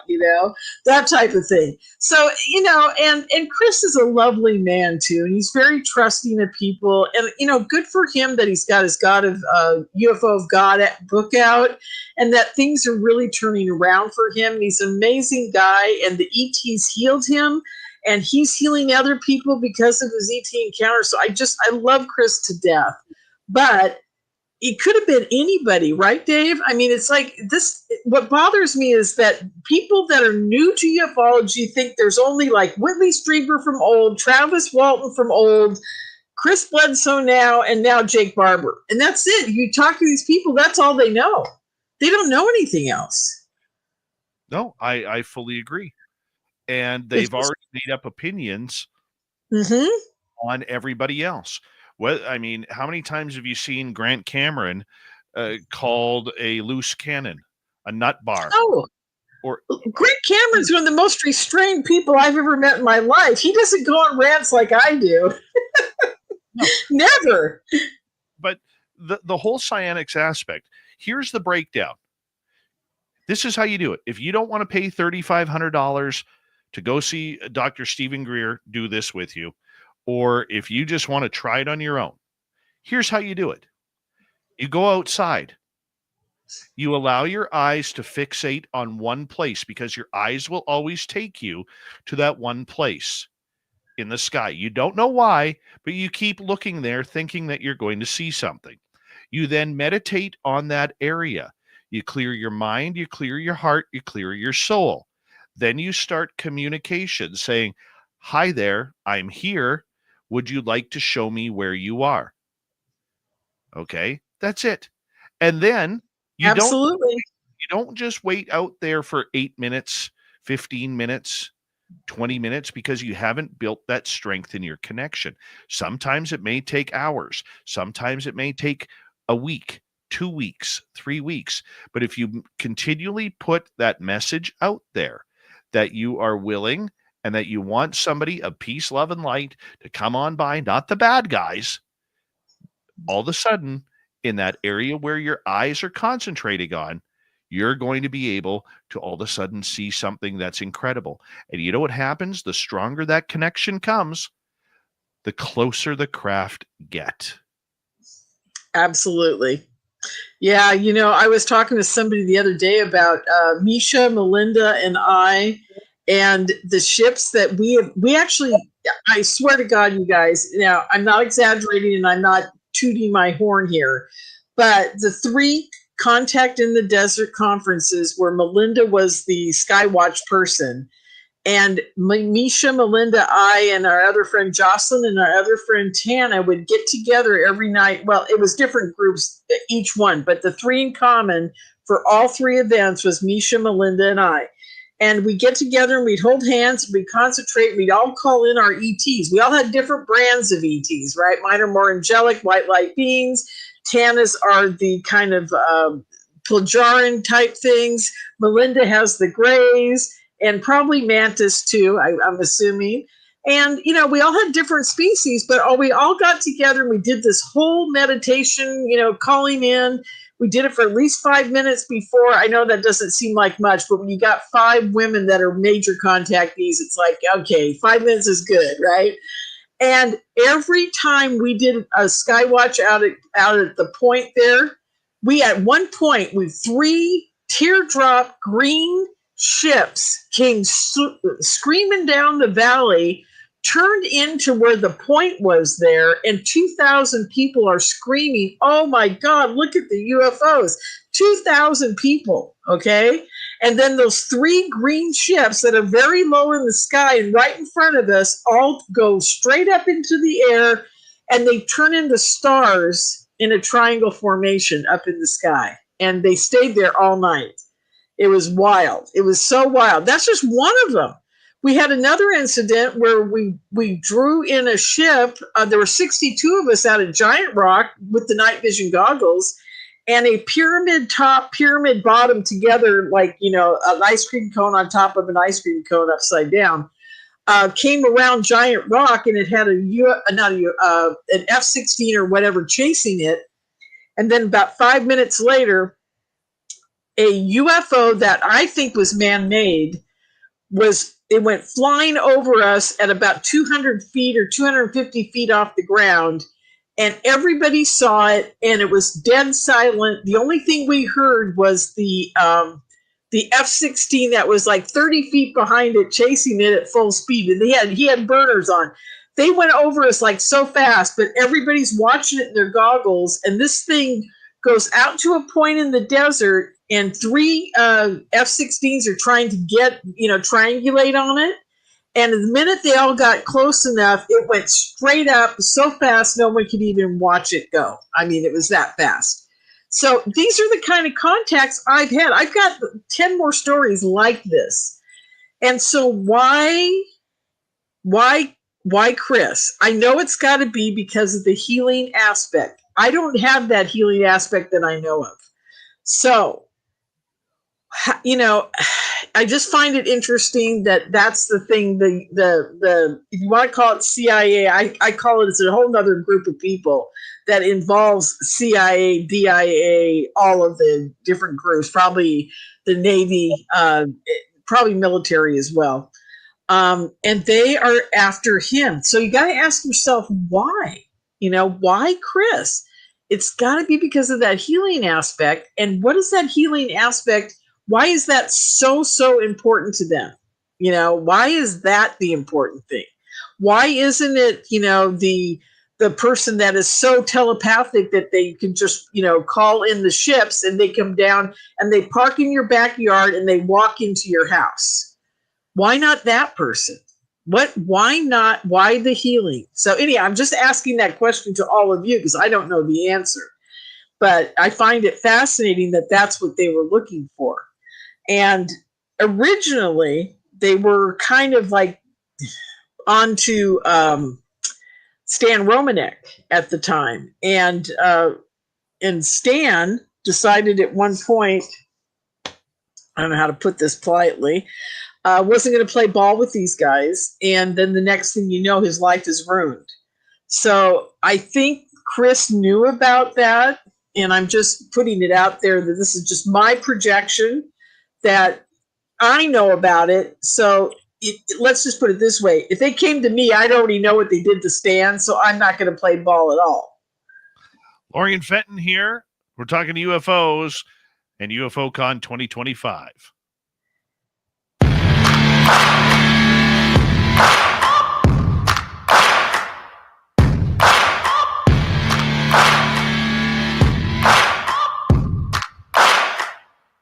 You're listening to Spaced Out Radio with your host, Dave Scott.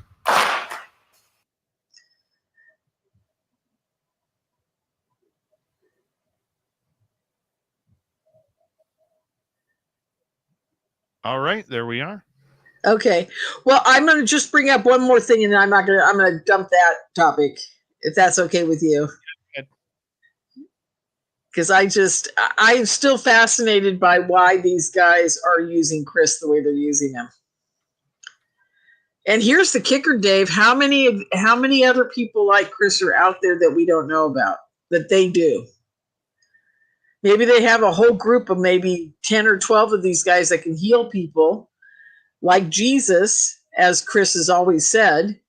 And maybe they don't all know about each other or anything about each other. Maybe they do. Maybe they've got them as a group that they, keep in touch with, communicate with, use. I don't know.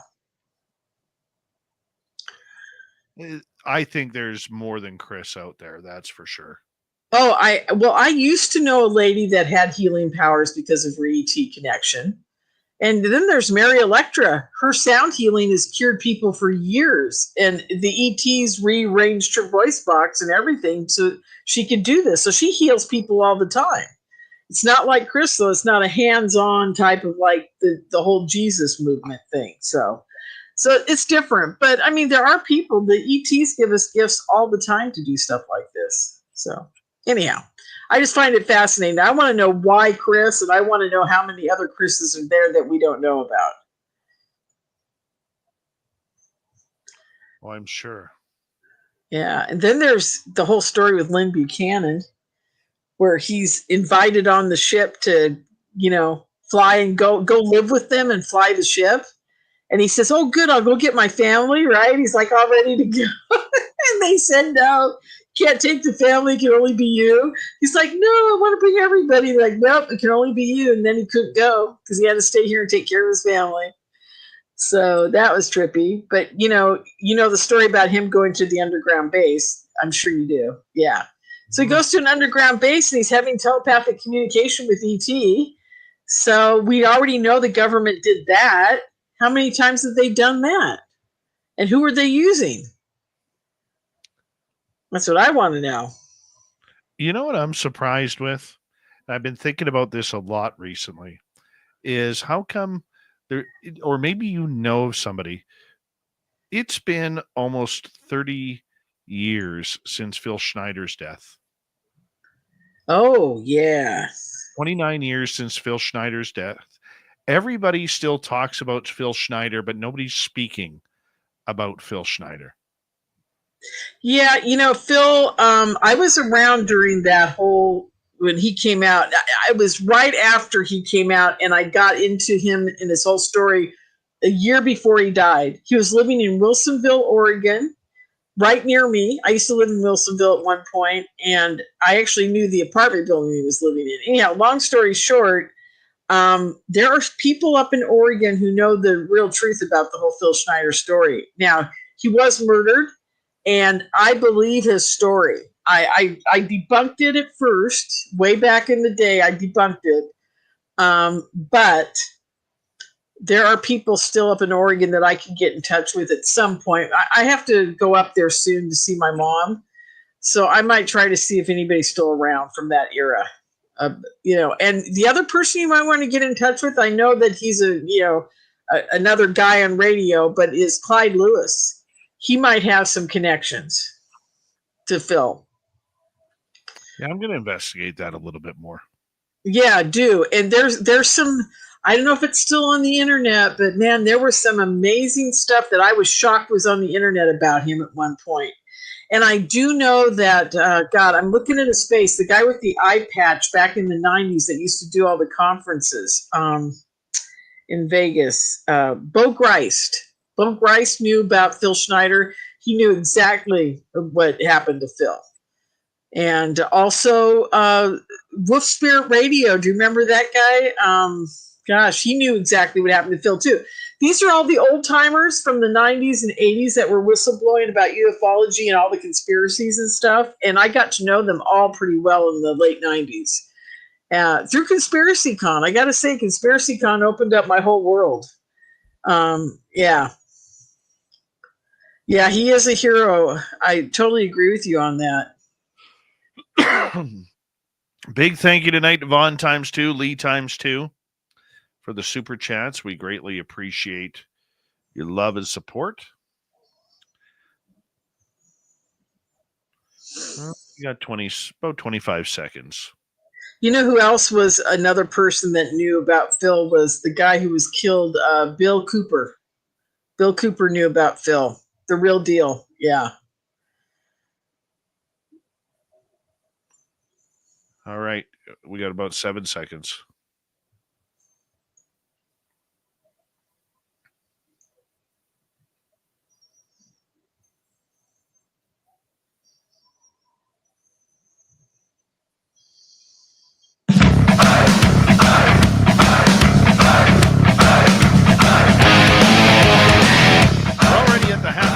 Spaced Out Radio tonight.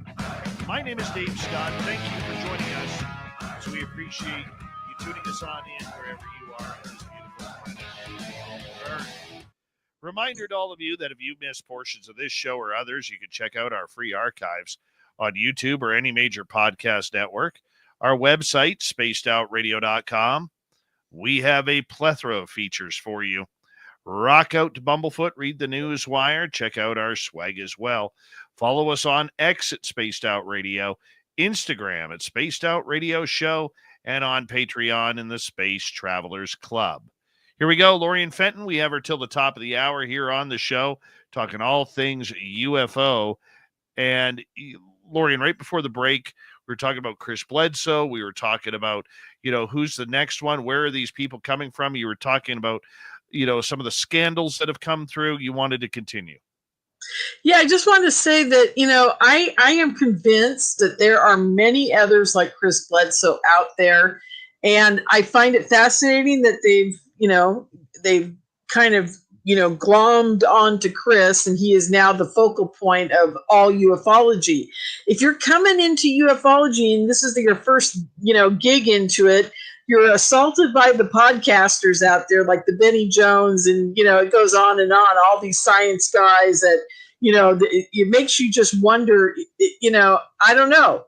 Where did they decide that you have to be like a science guy nerd to be a podcaster in this field, or like a Benny Jones that is kind of so lax, he's like a Joe Rogan? When did this all happen? I mean, it's interesting to me that, Dave, you and I aren't like the focal point of like what's truly going on in ufology for our shows, because we've got our finger on the pulse of what's going on. What they do is I call it true confession sensationalism. They get the guys on, they spiel their stuff, like Gary Nolan goes on there and it's all blurbed out there.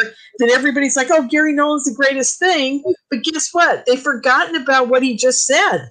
It's so weird to me. I quiz people all the time. What did Gary Nolan say about the white matter in your brain? They're like, I don't know. I can't remember. Oh, you watched the podcast, didn't you? Yeah, I did. Do you remember what he said? No, I don't remember. All I know is he's a big deal in ufology. I'm like, what is wrong with you people? So I'm a little biased that way because I'm a huge fan of know your UFO history so that you're not repeating the same thing over and over again, or the same questions over and over again about ufology. Because ufology has not changed. The stories don't change. There's nothing that's changed. The only thing that's changed in ufology is how people look at it now through society, because it's become more mainstream, and because science is now admitting the fact that they've had pieces of UFOs. They haven't admitted to the fact that they've had bodies of aliens that are working with them yet, but at least they've admitted the fact that they've got little pieces of a ship and they've analyzed it. That's great. And Gary Nolan has said, we kind of know now why we can communicate with ET ghosts or the paranormal situation because of, white matter in your brain or whatever, or maybe our pineal gland or, whatever. So they're doing scientific research, but do you guys even understand the implications of that? That's all they're giving you, Whereas in my presentation, which I love, there's Bob Bigelow sitting on 60 Minutes saying, aliens live among us, they've been here forever, and that's just the way it is. And I thought the world was going to change that day. It never did. And it's like people just forget all the facts and they only remember the person now. They're becoming celebrities within ufology. And I find it disturbing, yet informational, but disturbing and just kind of weird, because it's like, how can you be a celebrity in this field and you're not doing anything to change the field? That's what I want to know, because I feel like it's my responsibility to educate. But I think that's my mission. I've been said, you have a conference, you have a UFO show, you do this, you do that. You try to expose the truth about it, and that's what I do, okay? And I ask myself every time I listen to a radio show like yours, when I listen to yours, you always educate people. That's one of your main focuses, and I love you for that, because that's truly a great radio host. Art Bell did it. George does it. People in ufology, if you do that, that's the key. It's when they get up there, they throw a bunch of stuff at the wall, see if it sticks, and then you go away thinking, oh, that guy's a star, And TV's help change that too. With Ancient Aliens. We created our own monsters. We have created our own monsters, and I agree with you, and for some people that's very tough to think, but the way it has shifted, the way that if it's moved to only a certain amount of individuals, I see games being played. Yep. So when somebody came out back in the day, even going back 10 years ago when I started, when somebody came out, it would be easy for a Lorien Fenton or a Dave Scott or many others to get them on the show, tell their story. Oh, yeah. Yeah. Can't do it. They're the main guys in this, because of the government history, they're all protected. Yep. And if you look at who's interviewing, let's use for an example Jake Barber, it's nobody in the UFO world. No, that was my point. It's very much these what I call the anointed podcasters, and I could never get them. Good luck with that. Actually, I may get them, but I've got 22 listeners, so they may do it as a favor, for my listening audience at another point in time. But anyhow, it really is amazing to me that they have that much control. Doesn't that bother you, Dave? I mean, it bothers me that I'm like, geez, Dave Scott should be having these guys. He should be the guy breaking that story, Seriously. Got a question from Vanessa here, who is asking, do you think the masses would believe this story if Elon Musk said it rather than Robert Bigelow? Nope. It would actually do him a lot of harm to even talk about ETs at this point. Has he ever talked about it before? Not much, if I remember correctly. About a week and a half ago, he came out and said he would know if Lockheed Martin and the rest of the Skunk Works teams out there had anything to do with UFO technology.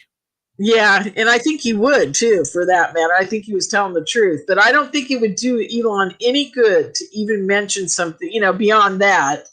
because they were talking about, I think at that point, wasn't he being interviewed about exotic technology and energy-free devices?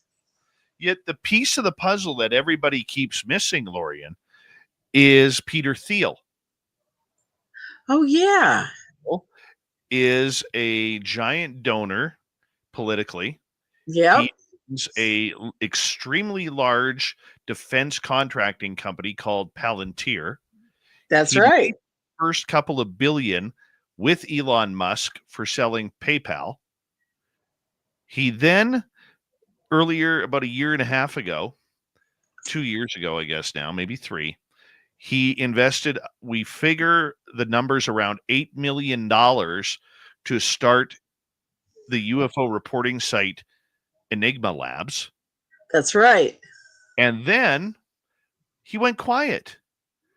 Yeah. But then a gentleman named Jesse Michaels came out who worked for Peter Thiel.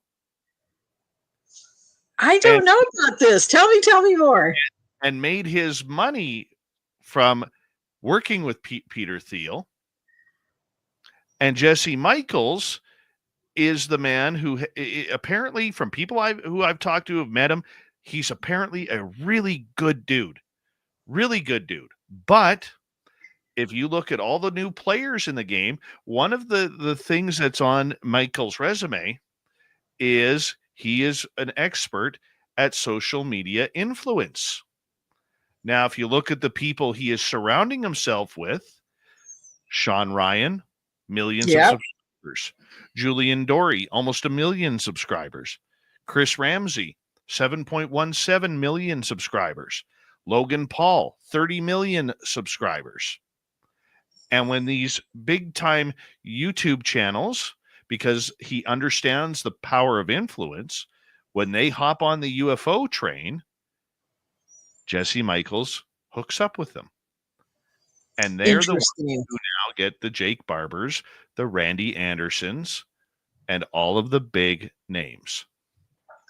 That is interesting. I am so glad you made that connection, because I knew there was somebody behind it. I just wasn't sure who it was, because I thought to myself, they can't all have the same PR firm that, to get these guys. Somebody's got to be pulling the strings. Now, what you're telling me is this guy is like the communications PR marketing guy for MJ12 or whatever we want to call it, because he's talking to somebody much farther up the food chain and putting these guys into the right niche of where he wants them to be. So somebody's still pulling the strings on the communications front here. Interesting. Thank you for telling me about that. See, I learned something, you guys, on Dave's show tonight. Yeah, it's very interesting. And there are not many people looking into that connection. And this is why I actually, years ago, I would say that I am part of the UFO community, but I'm not part of the UAP community. Exactly. And the UAP community is now starting to see that the UFO community has been right all along. And I was looking at one guy, he was pretty upset. This is a guy who literally created many, many sock puppet accounts to support Lou Elizondo. Okay. Interesting. Okay. And recently he put out a tweet on X about how he was disappointed in Elizondo because they keep hearing the same story, and the same story over and over again, and the field is not moving forward. And he was getting frustrated, and he tweeted about that. So I responded to him with respect. I said, I don't mean this as an insult. I said, but you should have realized this when in 2017 they switched UFO to UAP. That's how I opened my whole presentation. Is that first? It wasn't the first day, because Tom DeLonge cut a 3-minute or 2-minute video for International UFO Congress in October of or February of 2015, That's when we first saw Tom DeLonge come on the scene. And then they prepped us for 2 more years before To the Stars Academy came out. And they started that whole UAP thing in 2015. It wasn't very big then, but the second those guys hit that stage and announced To the Stars Academy, that's where it all happened. It's that instantly it's now UAP. So yeah, you're right. Yeah. It's And it's a splinter. Yeah, it's a splinter group too. We have to realize this because I don't know anybody in ufology at the time that would even say, I even understand what these guys are talking about. Because what they were doing is they were bringing out Unidentified, the TV show, started right after that too. And now they're bringing out military guys from everywhere talking about seeing a UFO. Okay? So another thing that's happened, it switched from the Betty Andreas stories of driving down the highway and having a ship right in front of you to, I'm a military dude and I'm a professional and I saw a ship way up in the sky, or I chased one, or I did this, but I'm a professional. And even women in the military too, as well. But it took you into this thing where you now think that all people who see a UFO that are credible have to be a professional military person, a police officer, that type of thing. And a Betty Andreas story nowadays just gets washed under the bridge. And no one cares about it because it's not important because you're not a military person. They're brainwashing people into believing that you could only come out in this field and have credibility if you've done that gig, the military gig. That's whether right. you're Jake Barber or anybody else. It's a washout point. Yeah, exactly. And that really bothers me, but I'm trying to embrace it. I'm trying to let it go for a while because they're still embracing Chris Bledsoe, and he's just a country guy, right? So we still got one of those left, and we still have Whitley in there, and we still got Travis in there of the 3, known guys out there right now. But can you think of a woman that they're dealing with right now? I can't. I've been trying to. Diana Pasulka. Yeah, Sarah. but she's not she doesn't have a contactee story. I'm thinking of, true major contactees. And they've only got those 4 guys that I can find. Yeah. Samantha Mowat, but nobody calls her. I call her. I love Samantha. We have about 7.5 minutes to go here, Lorien Fenton. Oh my God. Okay. So what do you want to talk about before I close out with UFO Con? Well, you know what? I like where this is going here because it also leads up to a number of stories. And I'll tell you an interesting little story. I had a private conversation with somebody recently, one of my sources, who believes and don't put too much stock into this because I don't know. Okay, but who actually believes that many of the insiders are on the outs or starting to be on the outs with Lou Elizondo. Really? Yes. That's interesting. Yes. After and yet at that same moment that there was apparently a group that had Elizondo working with some of his peers who absolutely ripped him publicly about his book. Yet behind the scenes, they're all working together. Yes. Well, the CIA is known for their psyops for a very good reason, folks. And I always tell people, don't ever believe anything that goes on with these guys, what they say to each other in public, because behind the doors, they're probably all sharing a cigar. Okay? And I mean that. I've seen it happen. I've seen the enemies pretend to hate each other on stage and then walk away. And they're doing it to keep us distracted. They don't care. They don't want us ever figuring out the real truth about what they've done for the last 80 years. And they're slowly, like I said this in 2015 when I saw the first Tom DeLonge thing, and I have Melinda as a witness. I'm sitting at a table at International UFO Congress, and that thing aired, and I looked at her and I said, it's going to be a 20-year slow drip. If that, it may be 50. And I was right. And it's been 10 years now. We're still pretty much at the same place we were 10 years ago. There isn't much more except for metamaterial. I mean, now it's talking about metamaterial and Chris Bledsoe seeing the white lady.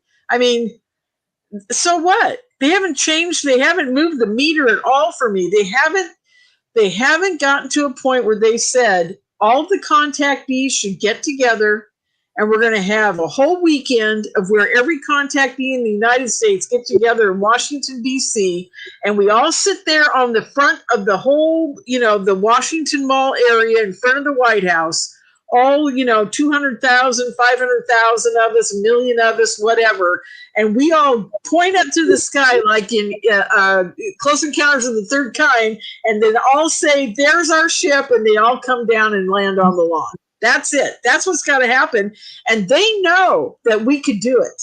They don't want us getting together like that. They hate Stephen Greer for doing CE5. They've never liked that. They've tolerated it and they've worked with him, but they've never liked it because they can't control him. I'm throwing that out there from, past conversations from old UFO conferences where I was sitting there with the men of old. And I'm telling you, they knew that Stephen Greer made them angry because, what do? You got to control the narrative. So they kind of push him under the rug. They bring him out every once in a while, or he brings himself out. I'm not sure who he's working for these days. But whatever the point is, he's still doing his own thing, but he's not getting any attention. He's certainly not getting the attention Lou Elizondo has. I'll tell you that. And this movie Disclosure that's coming out, it's going to get billions of millions of hits and watches and all that, where Stephen Greer struggles to get 100,000, 200,000, 500,000 for his movies. Not that his movies were that fantastic because they really kind of skirted the issue. They were all about Stephen, which is kind of sad. But I mean, I still think he did the right thing by coming out with, that you can contact ET and everybody should be able to do it. But now this Disclosure movie, I'm afraid it's going to take over the airwaves as the hottest thing since ufology. And I don't know, maybe, and I'm just praying to God myself right now, that when this movie comes out, that it's actually going to have some new information, amazing, stuff for the general public, and it's going to vindicate all the people that have had UFO ET contact and just, acknowledge our presence and that we are the true, place of ufology. We're the true community of ufology. So there you got it. So anyhow, UFO Con 2025, you guys got to be there. We're going to have a blast. It's not about the conference. It's about hanging out afterwards, after the speeches are over at night. I'm telling you. And I always love it when you allow us to be a part of it here at Spaced Out Radio, Lorian. That always means a lot. And, getting down there and being able to talk to people, we hear people on interviews, whether it's podcasts, YouTube channels, radio shows like this, that, you hear more of the professional version. But when you actually go to a conference and get to actually sit with people and talk to them where they can talk off the record with you. They don't have those walls up that really, try to protect them publicly. That's what I love about it. I'll be honest with you. I don't go to conferences because I don't like presentations. Okay? Yeah. I've never watched a single presentation at my conference ever. Isn't that terrible? Well, but here's the thing. Some of them are really painful. Yeah. But mine aren't. I'll tell you why. Because everybody tells me later, they go, that poor person up there, it's the first time they've ever spoken in front of a crowd. But guess what? I was riveted because their story was so amazing. So, at least I can give you guys that. Well, but what I'm saying is that it's the opportunity that when you go to a smaller venue like this one, UFOCon2025.com. All right. What you're doing is you're not just getting a pass to see the speakers. You're giving yourself an intimate opportunity to actually speak with them. Right. You bet. You bet. Yeah. Here's the hint for the speakers. If you approach the speakers, okay, it's great that you want to share your story. It's great that you want them to believe you and everything. But you know what? Ask them a question. They are there to answer anything that you have on your mind at that time. That's what they want to do. They want to help you learn. And I would say that would be my tip for anybody going to a conference. Yeah. I agree. I totally agree. And I think my conference is very hands-on. Everybody can talk to each other. Everybody gets to meet each other. We all have a really good time. It's a lot of fun. I look forward to it. UFO Con 2025.com. Lorien Fenton always puts on a great event. She's a great supporter of what we do here at Spaced Out Radio. I will be down there emceeing this event with Robert Perala, the great voice. I just wish I could play guitar like him. But when we return on Spaced Out Radio for the third and final hour, little Timmy James is here with the UFO report. So we're going to continue with that. You're listening to Spaced Out Radio with your host, Dave Scott.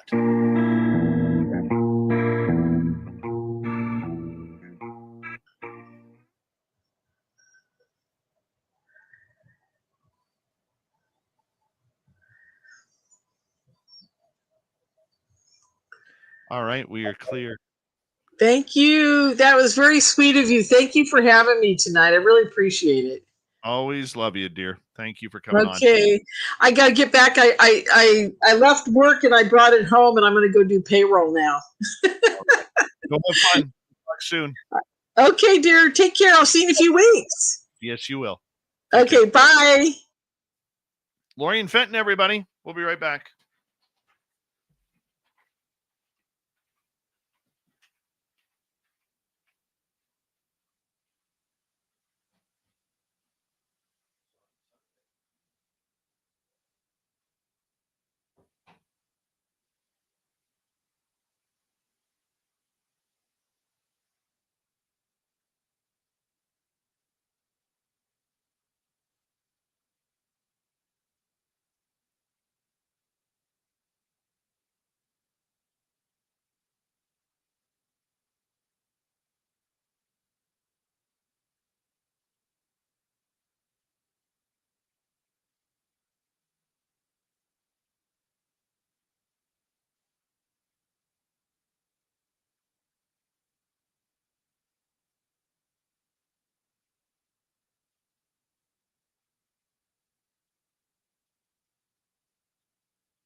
right. Get this ready.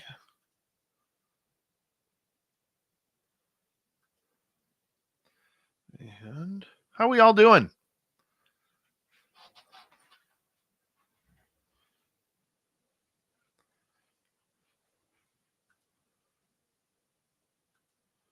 We having a good time?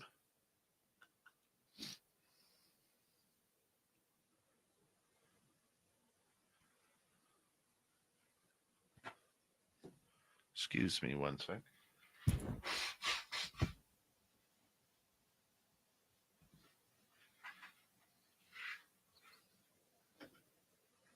There we go.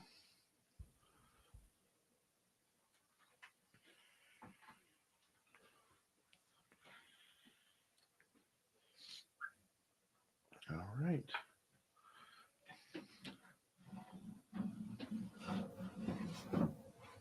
Get you turned up.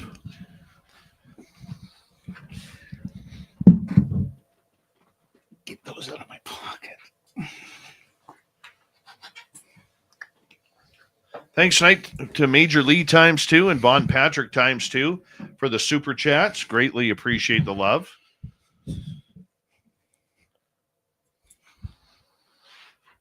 And we've got about 25 seconds. Let's bring Timmy on. Hello, little Timmy James. Hello.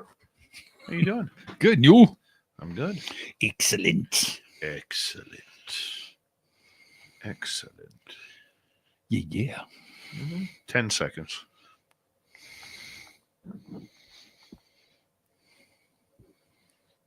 Here we go.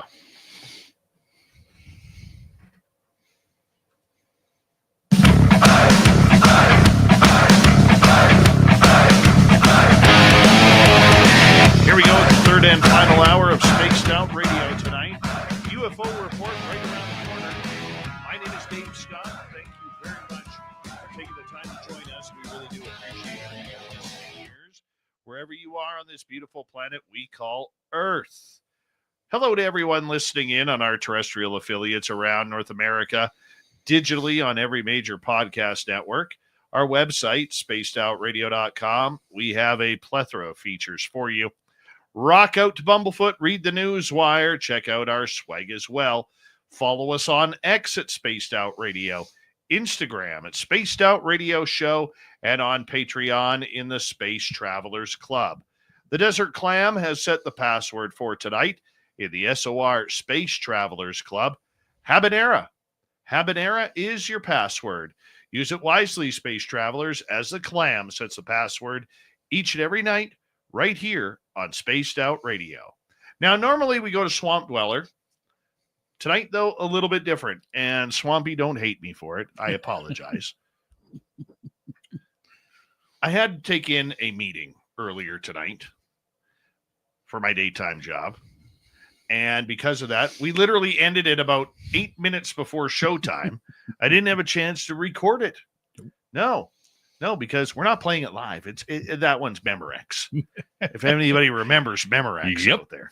So because of that, sorry, Swampy, you'll get the night off. We'll bring him back tomorrow. But here's the UFO report. That is an interplanetary flying space saucer.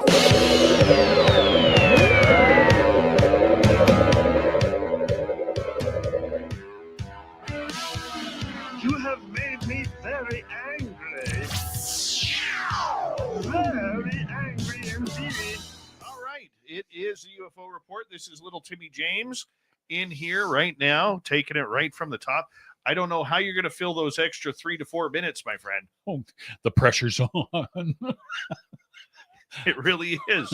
It really is. Okay, I got to go. No. As somebody who's new to the UFO world, and it is getting into conference time, and you're still, on the fast track of getting all this shoved down your throat. How excited are you to go to Vegas and meet some of these people? I'm super excited, actually. Very, very, very excited. Looking forward to it ever since you and Merle brought it up. And yeah, I'm stoked. First of all, just to meet everybody, or all the audience and the fans that are going to be there in person, and finally get to say, hey, and that's super cool. And then, yeah, just everybody. super pumped about going. Very, very pumped. I'm pretty pumped about it too. Mhm. So for people who don't know, there's a bunch of us from Spaced Out Radio. We're all gathering in Vegas May 1st to 5th. So 2 months from now, we're in Vegas. Yeah. Well, we're getting ready to come home from Vegas. Yeah, true. Yeah. So less than 2 months. And, it's something that we enjoy doing, gathering with our fans, because everybody's invited. Mm-hmm.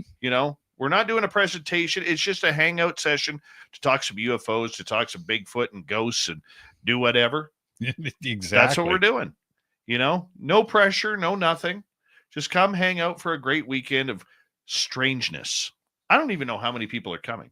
I think it's around 20 or 25, to be blunt. Yeah, no, that'd be just off the top of my head. Yeah, that sounds plausible.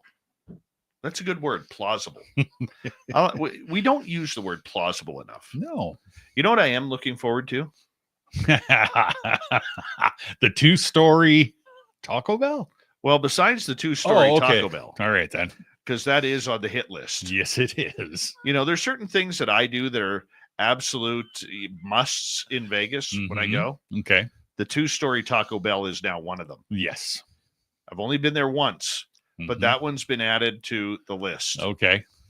But we're going to disappear one day. Oh, yes. Yeah, we're going to disappear into the desert. Mm-hmm. We're going to head out to Rachel. And I'm packing light this year because last time I went to Rachel, Nevada, there's a couple of museums that have a lot of alien stuff in there. Oh, okay. And a lot of souvenirs. Mm-hmm. And I believe last time I spent about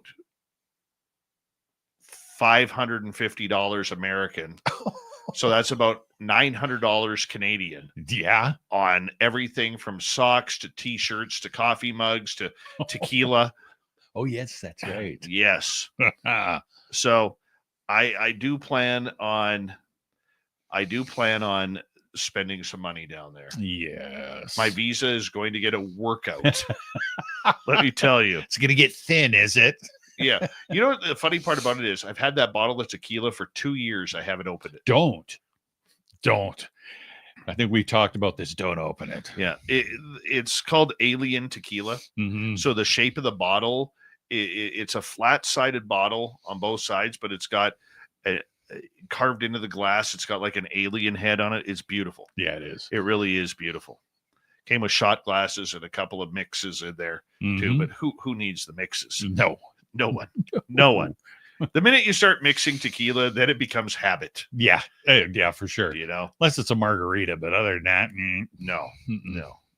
I will say this as a non-drinker, because I don't think you've ever seen me. All the times we've hung out, you've never seen me have a drink. Only New Year's Eve. That was it. New Year's Eve. All that's fairness, right. Yeah. That's right. And then El Ovni Volador and El Fantasmo showed up and ruined jerks. The night. Absolute jerks. But as a non-drinker or somebody who extremely rarely drinks, right, I'm going to have a tequila in Vegas. Cool. Because I like tequila. I do. Good tequila. Yeah. Even the bad tequila is good. Yeah, that's true. There is no bad tequila. Well, I've seen tequila peel the varnish off a coffee table. Well, that's fine. Yeah. That's fine. That's fine. Mm-hmm. All right, let's get to the UFO report. What do you got for us, my friend? Well, let's start off with Senator Mike Rounds.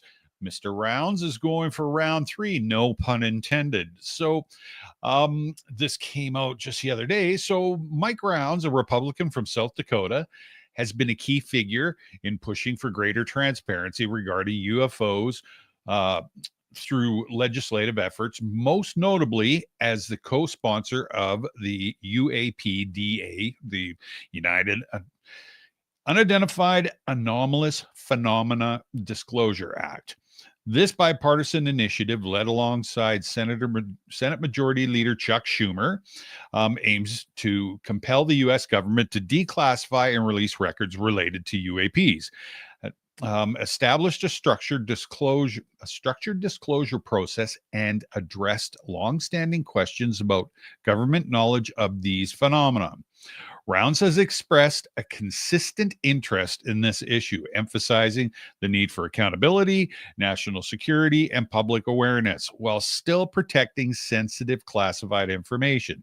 His involvement stems from his roles on the Senate Armed Service Committee and the Senate Select Committee on Intelligence, which gave him insight into the silos of information that often hinder congressional oversight on UFO matters. Recent efforts as early as 2025. Rounds has indicated plans to reintroduce the UAPDA for a third time. Posts on X from February and March of this year suggest he remains committed despite resistance from federal agencies and institutional pushback. For instance, he has noted that agencies missed an October 20th, 2024 deadline to transmit UFO records to the National Archives as mandated by prior legislation. This has fueled his determination to strengthen the act and ensure compliance. In previous iterations, notably 2023 and 2024, the UAPDA faced significant hurdles.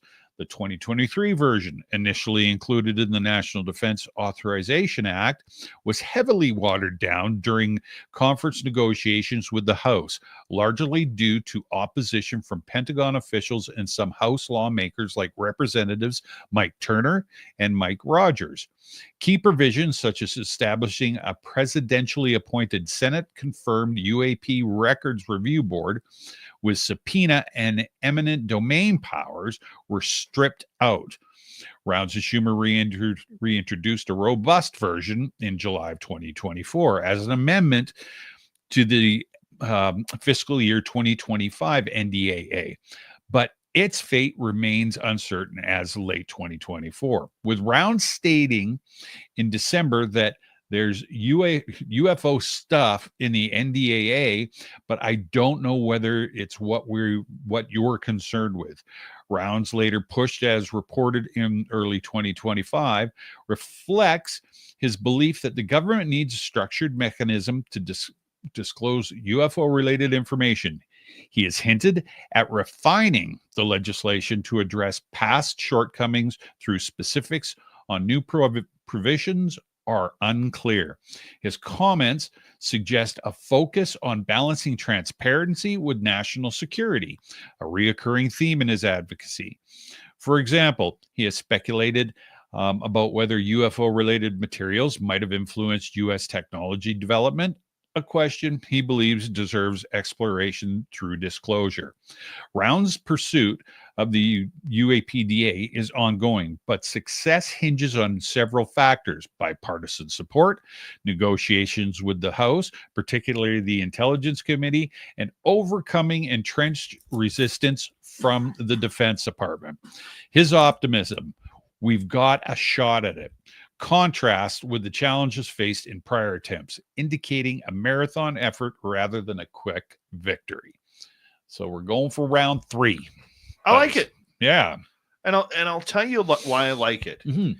Is because in the Gang of 8, people like Mike Turner, who was the Ohio representative in there, one of the heads of the Intelligence Committee, and his riding, his constituency, I'm not sure what they call it down in the U.S. Yeah, he had Wright-Patterson Air Force Base, where they do a lot of secret testing of technology. And of course, with 50-some thousand people there, he's going to protect the defense vote left, right, and center. Sure. Up, down, and all around. Now that he's gone, because he was the one who shot down and led the charge to shoot down the Schumer Rounds bills 2 years in a row. Right. Now that he's gone, they can move forward. A lot of these longtime politicians who've been in those positions for 15, 20 years plus, they've been ousted. Yeah. So now they have a clear path to try and get this through. And I like it. Yeah. You know, it doesn't mean we're going to get anything. No. Okay. But as long as it's there, there's a chance. Yes. You know, there's a real chance that something may come up. Yeah. And I'm excited about it. I'm excited that he's doing it. I'm glad that he hasn't dropped the ball on it, whereas a lot of politicians, would have just said, well, I tried twice, couldn't get through. Yeah. I'm not doing it anymore. No, he kept the conch and he's speaking out about it again. Yeah. And that is a very good thing for UFOs. And once again, we got to remind people in these days of political upheaval, this is a bipartisan supported project. That's right. The Democrats like it in the U.S. The Republicans like it. They're working together on it. There aren't a lot of subjects that these two groups will work side by side on, but for some reason, UFOs has them coming together. Yeah. They want to know. They want to know the secrets of the military-industrial complex. Yeah. Now, that may be a multi-trillion-dollar answer, and we know there are military contractors and defense contractors all around the world waiting for this to come out, but it has to start somewhere. And hopefully there isn't that hidden gang of people who are going to go around saying, we're not doing this. Yeah. We need to keep the defense budgets going. We need to keep the secrets. It's national security about aliens and UFO technology. We're not going there. Stop doing it. We're not getting that right now.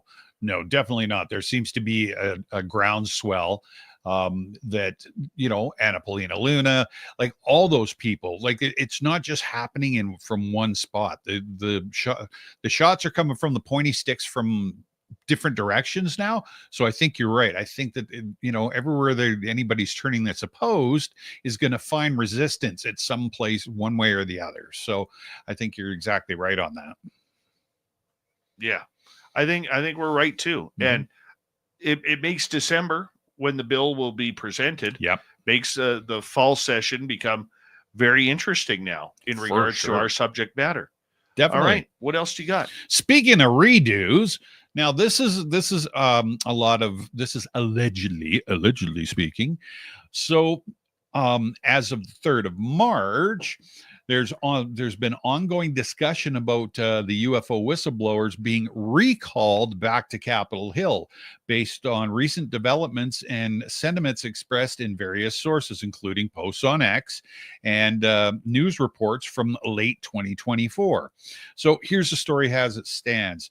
In recent years, UFOs, or unidentified flying objects, and UAPs have gained significant attention in the U.S., particularly following high-profile congressional hearings. Whistleblowers, including former military and intelligence officers, have claimed that the U.S. government has been concealing evidence of UFO crash retrieval programs and reverse engineering efforts involving non-human technology. Notable figures like David Grush, former Air Force intelligence officer, have testified before Congress in July of 2023 and November of 2024 about secret programs allegedly withheld from public knowledge and even from congressional oversight. These claims have included assertions of recovered non-human biologics and advanced crafts outperforming known human technology. The latest development, as reflected in posts as of the beginning of March of 2025, suggests that the new House Oversight Declassification Task Force is summoning those UAP whistleblowers back to Capitol Hill. The purpose appears to be to address inconsistencies between their testimonies and statements from AARO, established in 2022 to investigate UAP reports, have consistently denied the existence of evidence supporting extraterrestrial technology or secret programs, as seen in its March 2024 report. This contradiction has fueled calls for greater transparency and further investigation.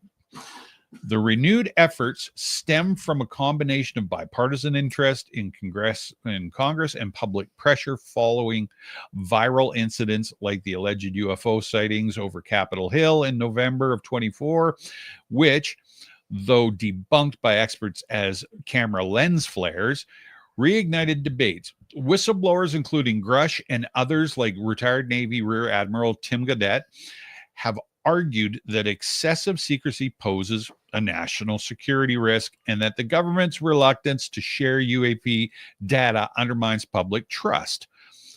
The task force aims to resolve these discrepancies potentially by declassifying more information and pressing arrow for clearer answers. While no official confirmation on a specific hearing date appears in any of the provided references, the sentiment is the trajectory of past hearings, July 2023 and November 2024, suggests this is plausible continuation of an ongoing narrative.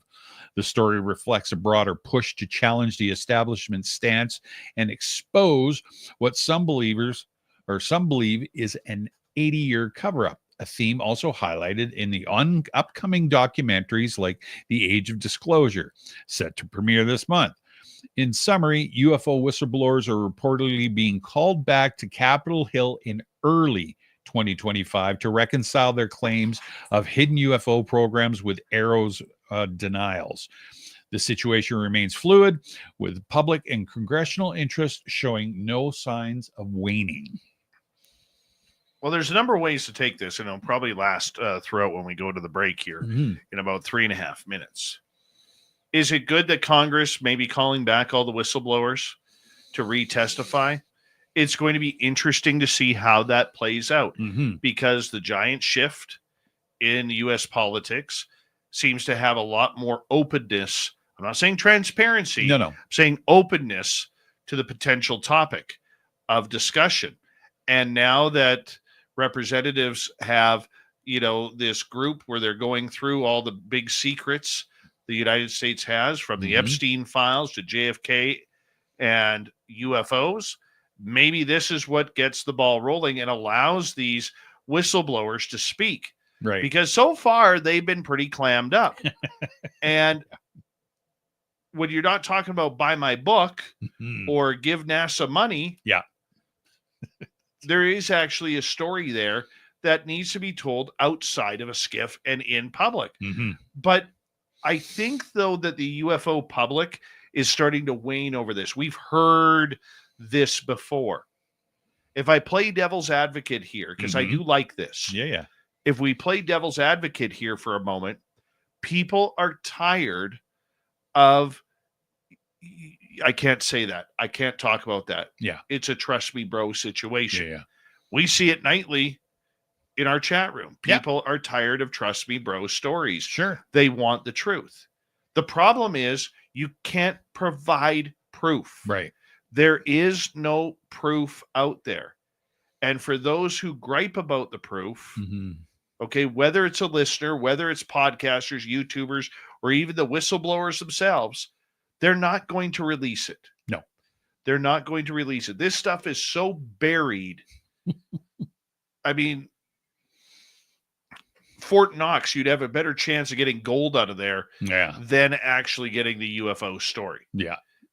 That's how tightly locked up this tickle trunk is. Yeah, no kidding. Notice the Mr. Dress Up. I did. There. Good Canadian kid. Yeah, absolutely.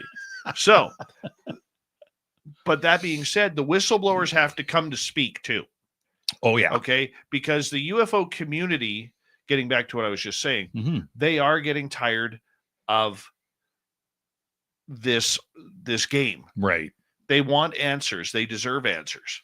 But we also have to realize that these people, these whistleblowers, want nothing to do with ufology. They want the support. They love the support, but they're not going to answer to ufology. Right. They don't want anything to do with us. Nope. They don't. And what is the game plan of these people?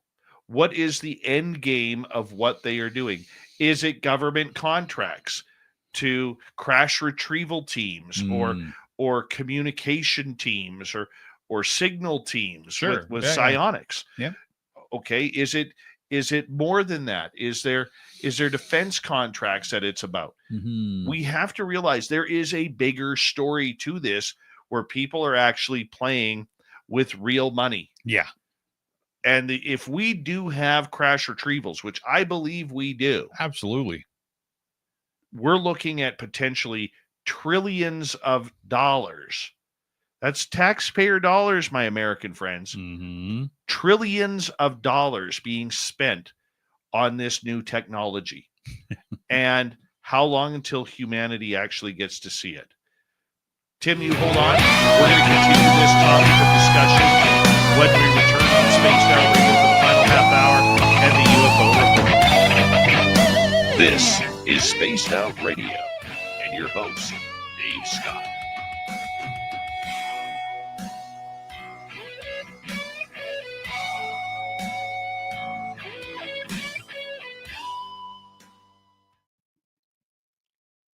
I got to open the window, man. It's warm in here. Yeah, what is it, like -4? Yeah. Like breaking a sweat. I know. It's like, whew. 28 degrees Fahrenheit. We got to open up the window. Too hot in here. Yeah.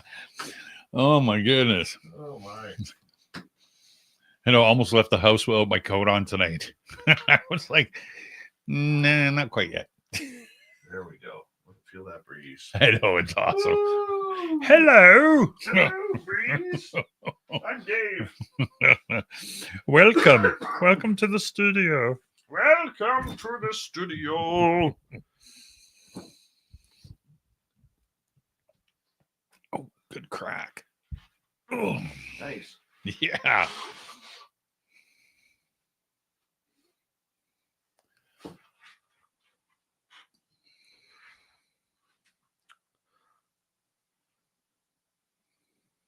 When you've been dealing with very cold temperatures, Tim, -4 Celsius or 28 degrees Fahrenheit literally feels like a heat wave. Yeah. It feels like a heat wave. Yep. Even in the morning, I take the dogs out, right? And it's like, yeah, just throw my house coat on. Do. And it's funny when you watch people who've just moved up here for the first time. Oh, yeah. Because at this temperature, they are still wearing their heavy jackets. Yeah. Whereas the rest of us are like in sweaters and vests, Hoodies. Crocs with no socks on. Exactly. Like me right now. Yeah. And you know they've just moved up because it's always the North Face. Yeah. North Face. That's right. They went to Sport Check before they moved up. Mm-hmm. Yep. Moving to the Caribou, not Whistler. Right. Oh my. That is awesome. You know what's funny about those same people is in about 3 years, if they survive up here, yeah, they'll all be wearing camouflage. Yeah, absolutely. I swear to God, like when I lived on the coast, man, and I saw somebody in camouflage, that was a reason to make fun of somebody. You're a hick. Then you move up here where camouflage is an actual fashion statement. Yeah. It's an actual color. Yeah. Every place you go into up here, any place that mom and pop place that has their own swag, there's always camouflage. Baseball hats. Almost every store here has something camouflage in it. Yep. It's awesome. It is. I got so much camo stuff. It's like, except Subway. There's nothing camouflage in Subway. No. No. Just the ingredients. Yeah. Blech. Oh, yes. Yep. I never thought I would own camouflage, man. No. And I do now. Yeah. I only thought I'd have it for hunting. But yeah now, no. Now you just wear it. Yeah, absolutely. Yeah. My Crocs are camouflaged, man. Yeah. I got to get a new pair of Crocs. My Crocs are like worn out. So they, those little bumps they have in the bottom that massage your feet. Yeah. Gone. Yeah, those are gone. They're worn out. I need to get a new pair. Yeah. I'm kind of jealous because I got my boy a pair of Crocs for Halloween. Or not for Halloween, for Christmas. Yeah. And his actually glow in the dark. Nice. Yeah. Oh, that's right. He showed me. I told him that. I said, son, they glow in the dark. I don't think they do, Dad. And then about 2 weeks ago, Dad, come into my room. Come into my room. And his Crocs were glowing, right? That's and I'm awesome. like, do you like them better now? He's like, oh, yeah. It's amazing how expensive Crocs have got as they've got popular. No kidding. When they first came out, you could pick up a pair for like $20. Yeah. And now it's like 70. Oh, I know. And the designs that they made out of them too. It's like, are you kidding me? I'd like to be the guy who invented the toys or whatever that you could plug into the Oh, holes. yeah. That guy's a millionaire now. Oh, no question. Oh, yeah. Yeah. No question.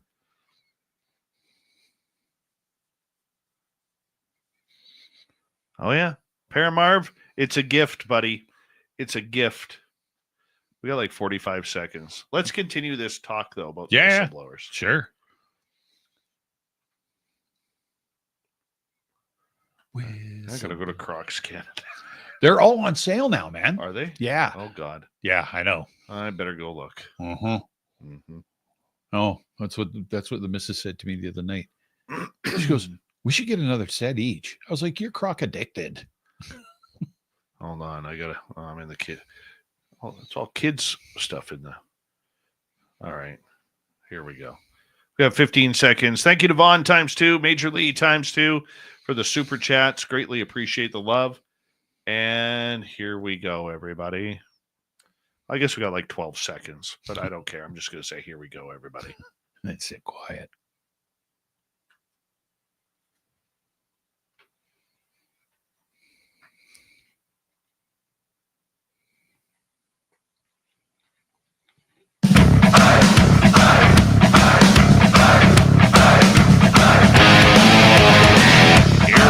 With the final half hour of Spaced Out Radio tonight, a show that's flown on by. We're the UFO Report with Tim James here momentarily. My name is Dave Scott. Thank you for making this part of your night. I really do appreciate it. Hey, I want to remind all of you that if you've missed most of this show or others, you can always check out our free archives on YouTube or any major podcast network. Our website, spacedoutradio.com. We have a plethora of features for you. Rock out to Bumblefoot, read the news wire, check out our swag as well. Follow us on X at Spaced Out Radio, Instagram at Spaced Out Radio Show, and on Patreon in the Space Travelers Club. Before we get to the UFO report, right before during the break, we were actually talking about Crocs. Yes. Okay, because Tim's got a camouflage pair. I've got like a psychedelic pair of like somebody just threw a bunch of paint on them. So I actually went on the Crocs Canada website.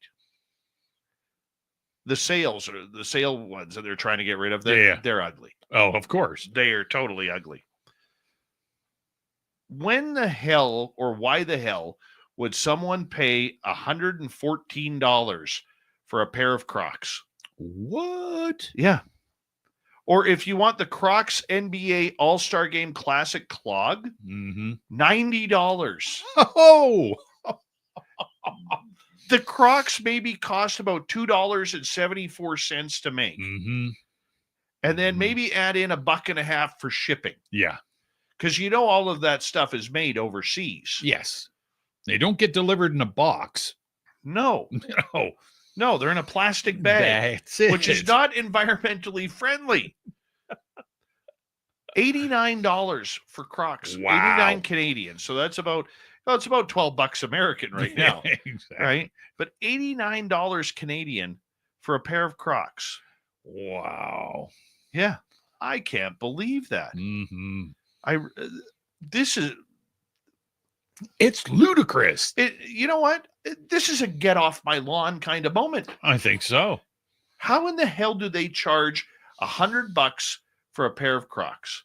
I don't know. Have you ever seen how they make them? Like there's if you go on YouTube and to the Crocs factory or wherever, it's like, really? That's it. They're just rubber spray foam molded and then stuck in this big press. And that's it, man. They're done. They're made in like maybe 20 seconds. I don't get it. No. I don't get it. $100 for a pair of Crocs. I never thought I would see the day. No.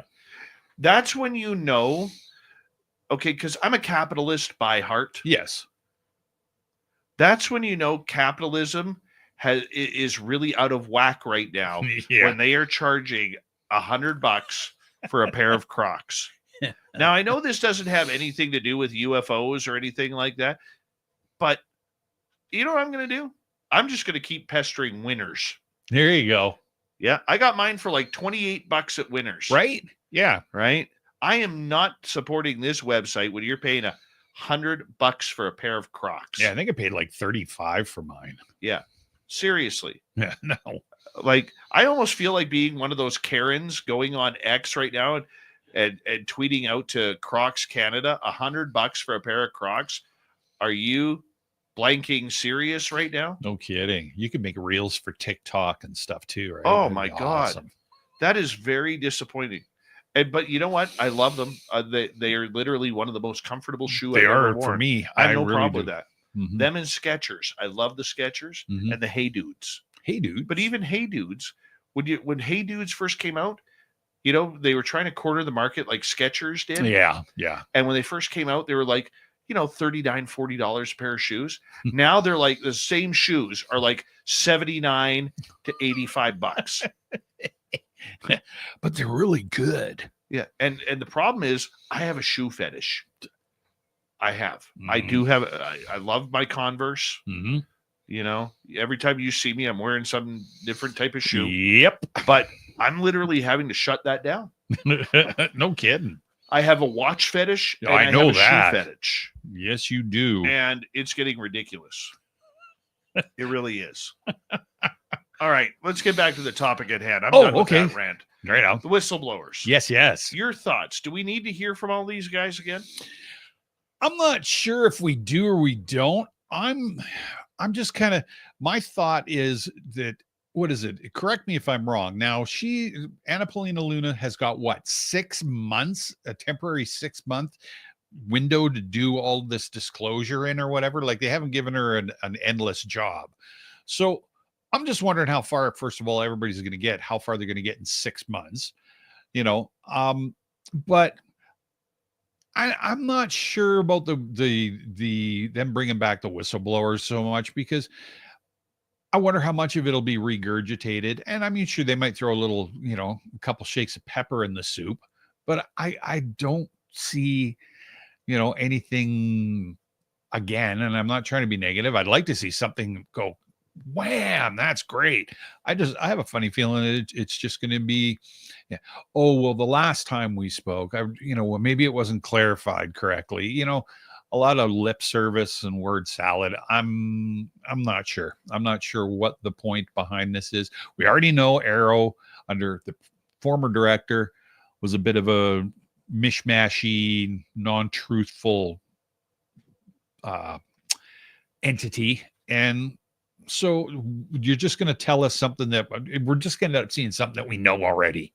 Say, ha ha, look what we found. And we're all going to go, yeah, we all knew this way before you held these hearings. So I'm not sure what good it's going to do, besides bringing attention to the fact that they're still pursuing answers. I mean, there's the positive out of the whole thing that I can come up with. But other than that, I don't know. I'm not sure. Unless this helps open the door to a whole whack of whistleblowers. Hearing the same people, like, and this is no offense to anybody who's spoken. No, whether it's Ryan Graves, David Fravor, thank you so much for your service, or whether it's Jason Sands, or whether it's Kevin Day or Randy Anderson, who seemed to have gone silent now after his News Nation report, or whether it's Jake Barber or Alex Dietrich, or any of these people. Lou Elizondo again. Yeah. Whatever it may be. Carl Nell, Tim Gallaudet. Yeah. You name it. We need people of authority in there. Yeah. Okay. You need somebody from the CIA in there who helped run the program. Yeah. You need somebody from the military, like a high-ranking general on the Joint Chiefs of Staff, to come out to say what's going on. You need somebody, from Lockheed Skunk Works to come out and just clear the table. Yeah. Let's clear the table, because look, their experiences, whether it's the pilots, whether it's Barber and the Egg, or Barber and the Psionics, or whether it's Elizondo allegedly running the program, which now we're not sure if he did or not. Right. Whatever it may be, Those are stories. Mhm. My True. stories are just as equal as your stories, as equal as their stories, Yeah. and every other experiencer's stories. The only reason why they're getting play is because of government. Yeah. Okay. Fair enough. Okay. Yeah. Yep. We could have another 40 whistleblowers come out and talk stories, but who are they? What are they about? Having another, let's say, helicopter technician who said he saw a black triangle hovering over their base in Kandahar, Yeah. that is something different. Yes. Okay. We need to hear from the people, even if it's not UFO, the people who worked on these technologies from Area 51, from 29 Palms, from Dugway and Dulce and New Mexico and Ohio and all of these places to come out and say, look, I worked on some of this specific technology. Yes. Okay. This was our making. Yeah. They can't do that. They'll be arrested. True. But that's the type of whistleblower we need because, look, I believe in a process of elimination. Mm-hmm. You know, we could sit there and put another 200 and 300 whistleblowers out there who've had an experience. Yes. Okay. That's great. That's great. It adds to the story. But eventually, too much of something washes out the purpose. Oh, yeah. No question.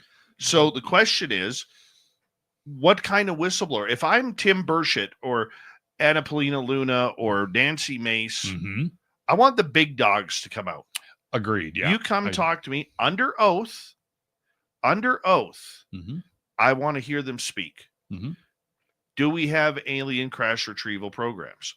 Do we have non-human intelligence bodies or whatever? Right. Does psionics work? Have we studied this? You know, put Hal Puthoff on the stand. Put Jim Semivan on the stand. Put John Alexander on the stand. Right. Let's get them there because they've worked on it. Yeah. Let's remove some of these. Okay. Yeah. Let's get the names of the people who are working on it. And if they already have the names, you have the power to subpoena them. Right. Subpoena them to go into a hearing.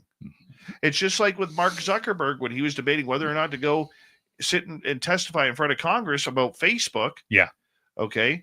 He debated it, but they said, look, we're subpoenaing you. You don't have a choice here. Mm-hmm. Put that same pressure on some of these other people because no offense to Lou Elizondo or Kevin Day or David Fravor or Jake Barber, we don't need more of them. No.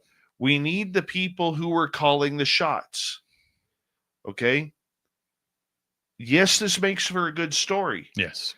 But we need the people who are calling the shots because people, and I know I'm ranting here, we're not going to get the proof that we want. They're not going to give us the videos. They're not going to tell us if they're in communication. They're not going to tell us any photographs. They're not going to do that. Right. They're not going to. Yeah. Now, it's going to be harder to subpoena somebody who works for a private contractor. Government official or a government employee, you can't. Well, of course. I don't know how it works with government contractors, but there has to be a way to do it. Yeah. That's just my thoughts. What do you think? No, I'm thinking the same thing. I agree. I think that I think we need to shuffle the deck if that was the case, and if this was their approach. I think the deck needs to be shuffled, and I think we take the usual suspects that we normally have and put them off to the side. I agree with you, and bring in some new blood, some new faces, and somebody with some authority or has had some authority. I mean, not taken away from Grush or any of those other guys, but yeah, like you say, somebody else that's in a different department, right? I think it's a good idea. I think that'd be a very good idea. Will they? Who knows? And I think too, like you said, government, much easier to subpoena because obviously it's your employer, right? But I'm not sure about the government contractor. That would be interesting. If anybody has an answer to that, please let us know. Because we're just a couple of Canadian hicks trying to break down. We're trying to figure it out. Here's the other thing, though. Okay. Here's the other thing, and Sweet Robbie G, our after hours host on the weekends I know that for guy. Spaced Out Radio. Good guy. Yeah, not bad. Good guy. Good chin hair. Yeah. He says Congress has enough info from whistleblowers Mm-hmm. to knock on the door of government contractors, but they haven't. Likely they never will. Distraction, hashtag break NDAs. They're not going to do it. They're not going to do it. No. Gee, retirement package, 401k, family's taken care of. I'm making six figures. I'm putting money in the bank. I drive a brand new car every 3 to 5 years. Mhm. I got a nice house where my mortgage is going to be paid off in the next decade. Yeah. Or Guantanamo Bay or Leavenworth. I And never see your family again. Yeah, exactly. No, that's a good point, Rob. Yeah, very good point. The NDA has a lot of power. Oh, You know, I've talked to a number of guys who have had government NDAs on both sides of the border. mhm. And, you know, you even ask them, come on, give me something. Yeah. Give me a little bit of juice. Just let me have a sip. Yeah. Nope. Well, no. Not doing it. Not taking the chance. No. Because if I say that to you and just by chance you put 2 and 2 together, they'll know it's from me. And I ain't doing that. No. I ain't doing that. And I don't blame them. No. I don't definitely blame them whatsoever. Even I want that juice, though. I want that glass of juice. You know, not. I think we all do. Just a little bit. Don't want the whole thing. it's got to be different. Yeah. You know, because this story publicly is losing steam. Mhm. And personally, I think that's a good thing, but that's a selfish thing. Yeah. It's a selfish thing. Yeah. Selfish act right there. All right, Tim, what else do you got for us? We got about 5.5 minutes. Oh, okay. So you've heard of Robert Hastings, obviously. Yes. Okay, so just an article that I picked up and I was kind of interested in. So Robert Hastings, he's a prominent UFO researcher and the author of UFOs and Nukes, has investigated military encounters with unidentified aerial phenomenon. But Hastings is no mere observer of the phenomenon. He claims to be a participant. In a recent interview on the Good Trouble show, Hastings revealed that he has experienced multiple abductions by non-human entities since the 80s, describing them as real physical confrontations that defy conventional understanding. I don't care about your educational background, your intelligence. If you don't accept the reality of this, you've missed the boat, Hastings said in the interview. Hastings' first abduction experience occurred in August of 1988 during a camping trip near Albuquerque, New Mexico. He was with a group of 15 people when, as he recounts, he and 2 others were taken by non-human entities. What occurred that night made me convinced beyond any doubt that I, in fact, together with 2 people, had been abducted by non-human entities. When it occurred, of course, it was shocking. I never anticipated anything like that occurring in my life.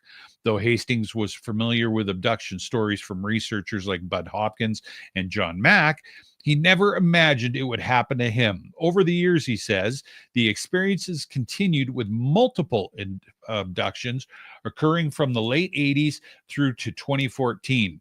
It's real. These experiences are physical. They are face-to-face confrontations with NHI. They're not psychological fantasies. They're not delusions. And so it's part of the story.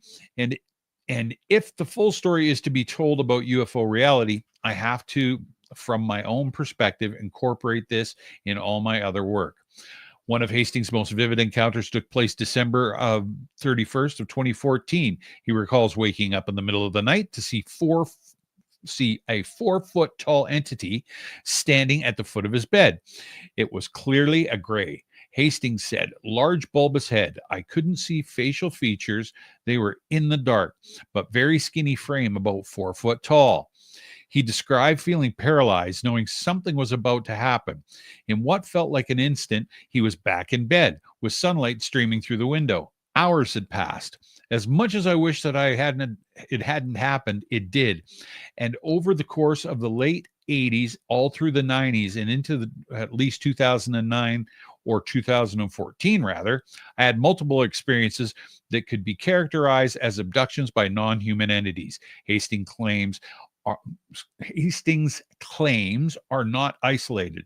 He's interviewed 167 military veterans as part of his research, 7 of whom he says, have also experienced abductions. Among them are Robert Salas, former U.S. Air Force officer, and Robert Jacobs, retired Air Force lieutenant. Salas, for instance, went public in 2013 with his account of a 1985 abduction. He described being paralyzed in bed as bright blue lights filled his room. Small figures entered, levitating him off the bed and took him through a closed window. Somehow these entities can move themselves and the humans they're abducting through solid objects like closed windows and doors and walls, Hastings explains. It's probably a quantum phenomenon how they do it. We don't know. Hastings acknowledged that his claims may strain his credibility, but he believes it's time to speak openly. I decided for a reason that I thought would be detrimental to my credibility if I went public with this back in the 80s. When these incidents started to occur, I think the time had come for me to go public with it. He urged skeptics to reconsider their dismissal of abduction accounts, arguing that these experiences are an integral part of the broader UFO phenomenon. People who say, I'll believe in military cases, but I'm not going to believe or ever believe in abductions, you're fooling yourselves, Hastings said. If you don't accept the reality of these kinds of experiences, you've missed the boat.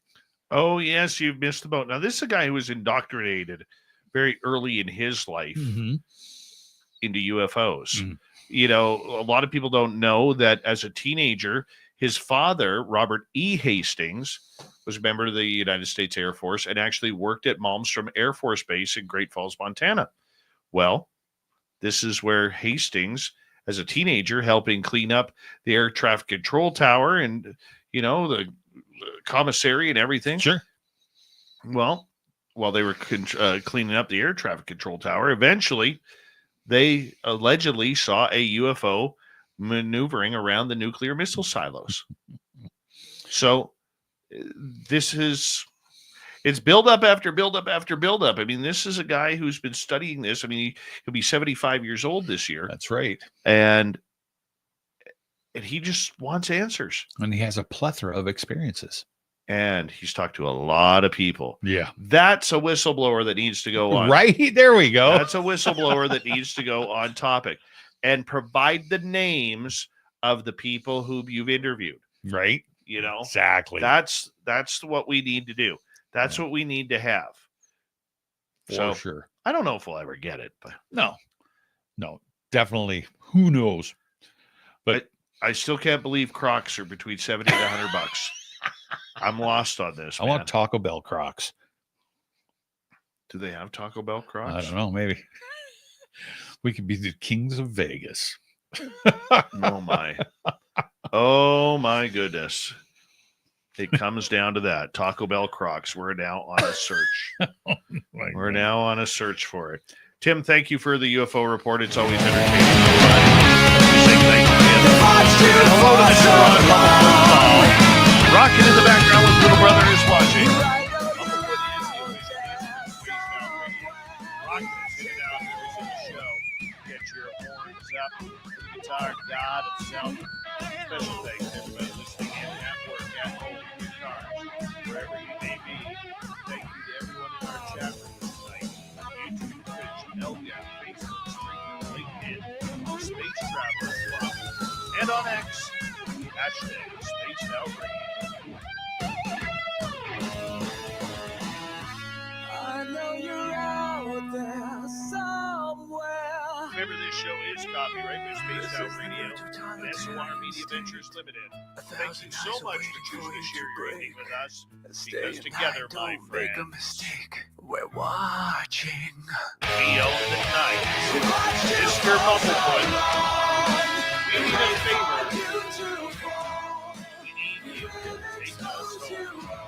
I know you're out there somewhere watching me. Yes, the blue train has docked for the night, but soon, my friends, we shall ride again. Your seats are always available. Your tickets never expire. And if you want to bring a friend, we've got room for them too. Good night, everybody.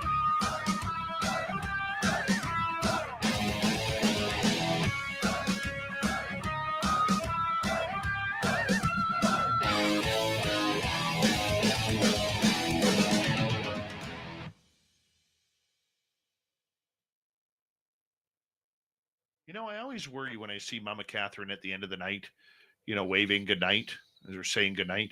It's like 3:00 in the morning. Oh yeah, I'm like, Mama Catherine, what are you doing up that late? You're supposed to be in bed, young lady. Young lady, you need your beauty sleep. And she's always up early because she texts me in the morning. This lady is so strong, she literally lives on about 3.5, 4 hours sleep. Because when I get up in the morning, I've already got a text message from her. Wow. Yeah. That's And I love that crazy. text message. I do. I love that text message every morning. She never forgets about me. I love her. That's awesome. Yep. I love her. She's amazing. All right. Oh no. The Hangover. Lost in Vegas, starring Dave Scott, Tim James, and Merle. My God. That was literally my pre-divorce party. Yeah. Take away the tigers. That was literally my pre-divorce party. That's my favorite part of the song. I remember that I walked into a bar at daylight, a nightclub. Yeah. At daylight. I left at daylight. Oh. I was in that nightclub at the Luxor. Got there about 8:00, 8:30. Mhm. I left at 6 a.m. Ouch. That's where I saw my first ever $25,000 bottle of cognac. God. $450 a shot. Yeah. Better be golden. That's the 5th. All right.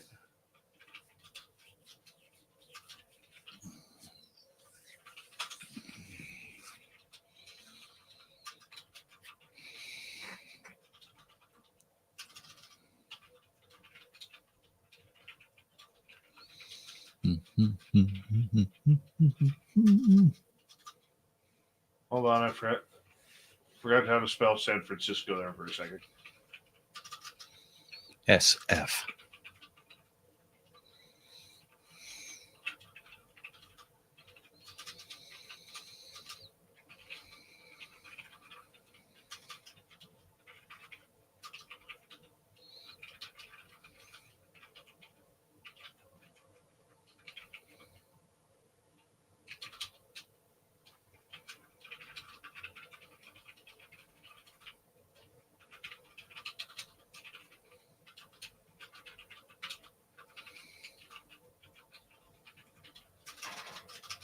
You spell organizer with a Z or an S?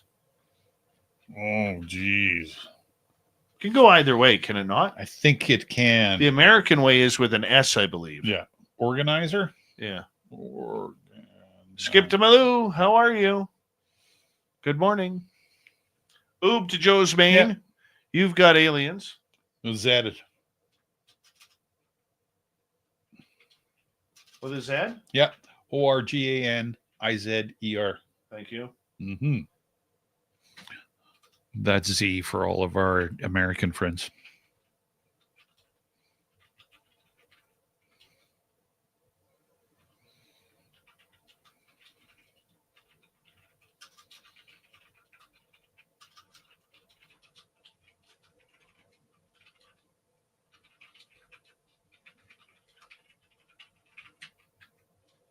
Zed is dead. What the?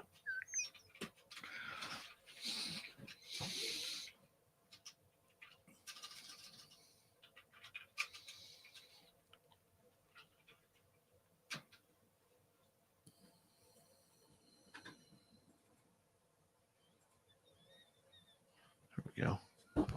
Perfect.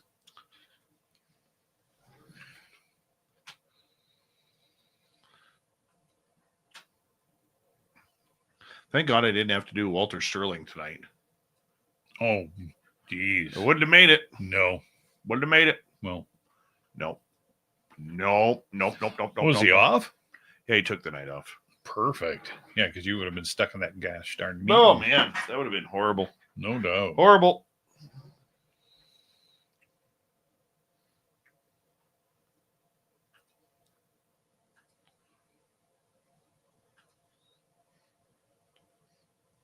Rupert. Guess what I said to sweet Robbie G? Rupert. Rupert. Hello, Robert. Hello, Rupert. No, he calls him Rupert. Rupert. Hello, Rupert. Hello, Rupert. Do you like my ice cream, We Rupert? love you, Rupert. Like my 1 tooth, Rupert? Oh my God. Oh God. To me, that is the funniest meme ever. They are. And it's funny because I was looking today and I was trying to find Kevin, but it's Kevin. Oh, is it Kevin? Yeah. So for people who don't know what we're talking about, Oh God. there's this guy. I don't know if he's out of Thailand or the Philippines no, or I think he's Thailand. Thailand or Yeah. whatever.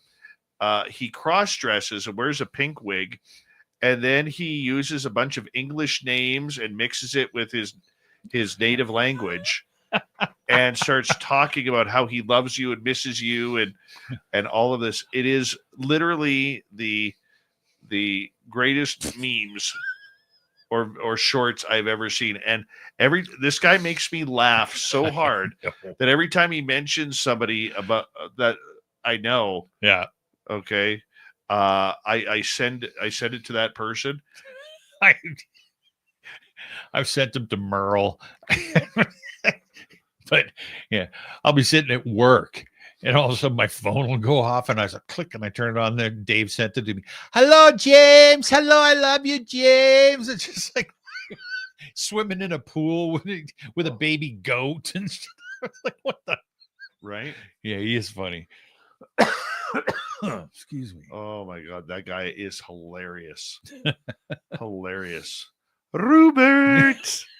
Next time I introduce Rob G, I'm gonna and now coming on, sweet Rupert. G. Oh my God. Have you seen him when he's not cross-dressed? He's got his teeth in it. It's like you wouldn't even know it was the same guy. Oh man. Rob says, I didn't know what the hell Dave was talking about at first. Rupert. Oh my God. I am your girlfriend, Rupert. Hi, team. I miss you, team. Exactly. I love you long time, team. Remember when we went for ice cream, team? I make you dinner tonight. You're coming over again, right? It's like, Oh my God. It is the best. And you know what? You just can't watch just one. oh hell no. No, because the minute you get the name, Yeah. okay. And I've even watched the ones that say where he goes, David, David. I miss you, David. This is your girlfriend, David. We love you, David. right? Oh yeah. She's riding a water buffalo. You literally you kill yourself laughing because it is absolutely amazing. You do. You kill yourself laughing over it. And then you got to scroll through to see who you can send them to, because in case he says a name of a friend that you know, That's right. or in my case, even a former boss, He's got John Paul and Scott and James and Just Michael. lots of Michaels. Lots of Michaels. Yeah. Yeah. Steve. Hello, Steve. Oh, Steven. Yeah. That's good. Where are you going, Um, Steven? Oh man, now I gotta find a link. See if I can find the Rob one here. I wonder if I'll get Rob. Do you think I would get copywritten for that? Probably on YouTube. Yeah, I think so. I don't know. I don't know. Link, please. Where is it? It's on Facebook, right? Yeah, I was looking. I was checking. I'm sure they're on every social media. Yeah.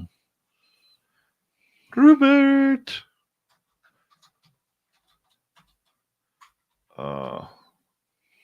Where is it here? Rupert. Hold on. Come on, where's the videos?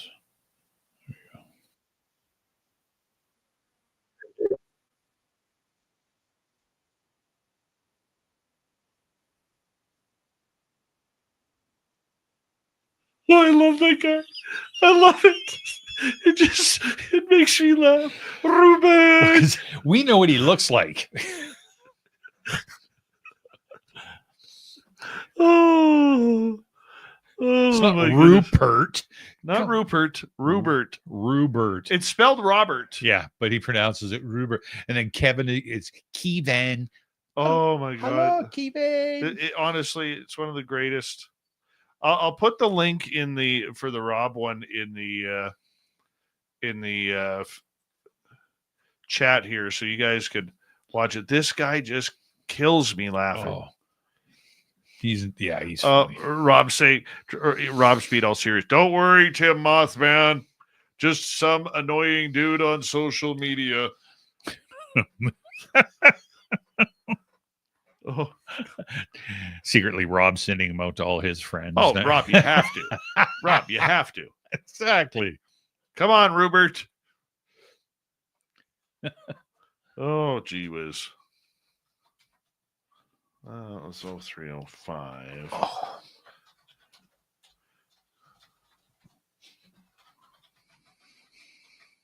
Rupert. Oh, it's not going to stop. Oh, you got tagged, Robbie. You got tagged. You got tagged hard. Now everybody's going to go look it up. Oh, yeah. That's my Facebook right there.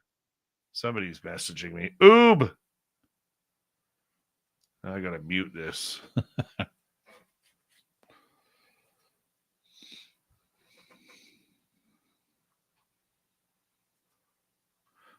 Yeah. Rupert. Hi, Joe. Gotta find one for Davey now. Oh, there's a few of them out there. Yeah. Dude, you got to check it out. Yeah. There's Dave's on there. Yeah. Absolutely. And send it to me because I love it. I love it. Yeah. I fired a few when he's hanging off the tree almost upside down. I know. Hi, David. Hello, David. Hello, David. Patricia Gisele, how are you? Good to see you. Hello, David.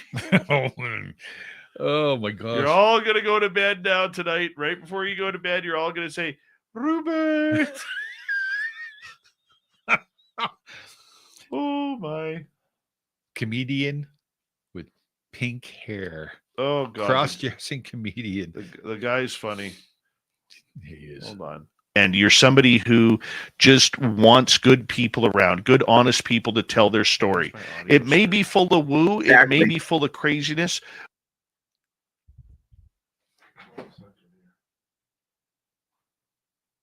Very few contactees getting out there at the time. And if they were out there, they were very Back in 2017, 2018, in that era. And she knew nothing about me. And we talked for hours. It was like talking to an old friend, that you just met again. It was a beautiful conversation.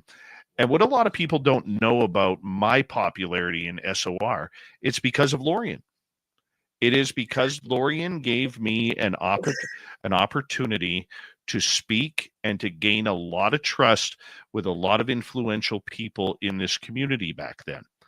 And one of the on that station, but they still love me, so it was good. Yeah, so I can do it when I have to. But man, the power of Revolution Radio, and I hate to say this, folks, you can say anything out.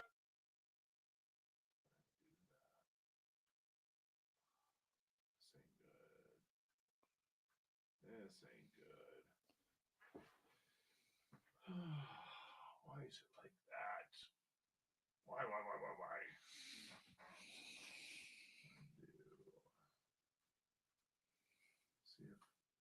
About things that they never talked about. An 80-year cover-up, a theme also highlighted in the onwards.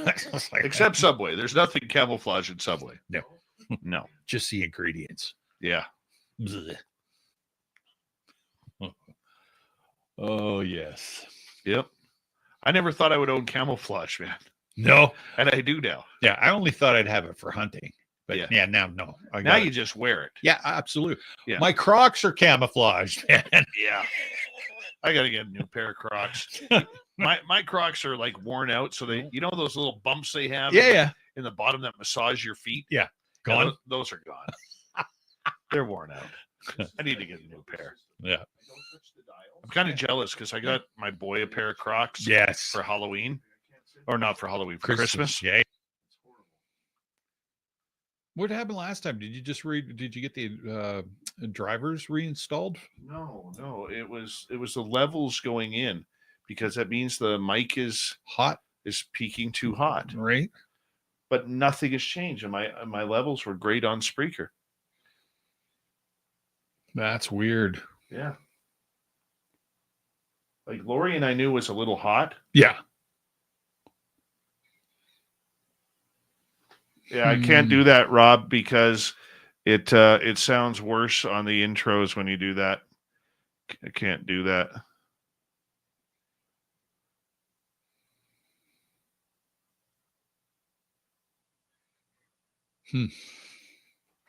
Wonder what was.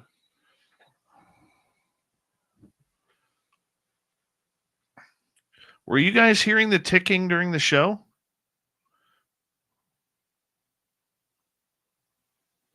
Yeah. Tim says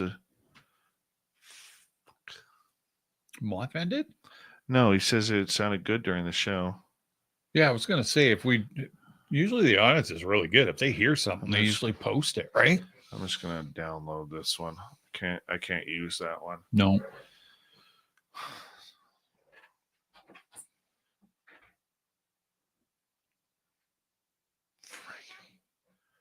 Frig.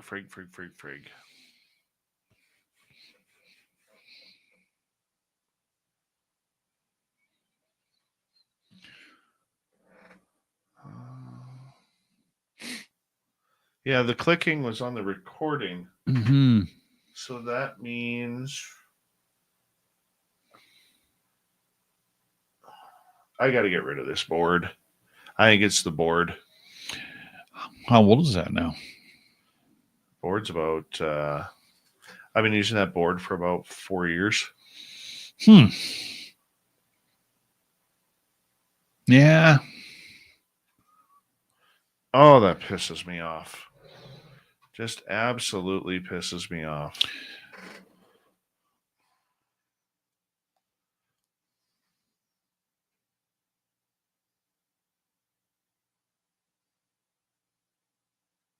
Dang.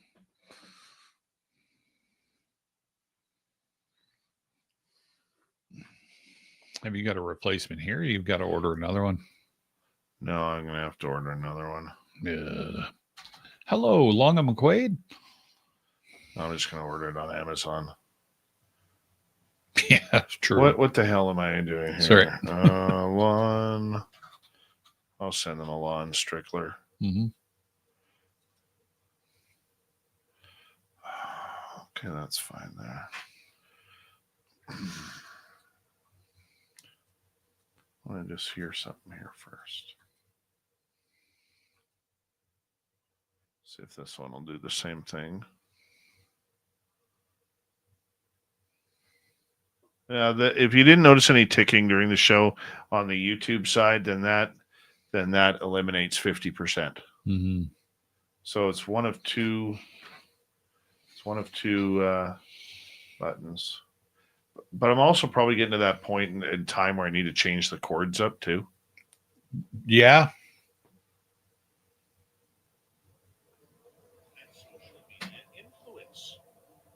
Now, if you look at the people he is surrounding himself with, no, it's Sean Spreaker. Yeah. Well, that just caused me a whole 15 minutes more work. Yeah, no doubt. Oh, I love it when that happens. Now I got to forego my bowl of Lucky Charms. No, you don't. You can do it. You know, I didn't eat breakfast or lunch today. Really? Really? I had a bagel this morning. That was about it. Then I got home and had souvlaki. Damn it, souvlaki sounds so good. Except for the pork. Yeah. Not a pork guy. Yeah.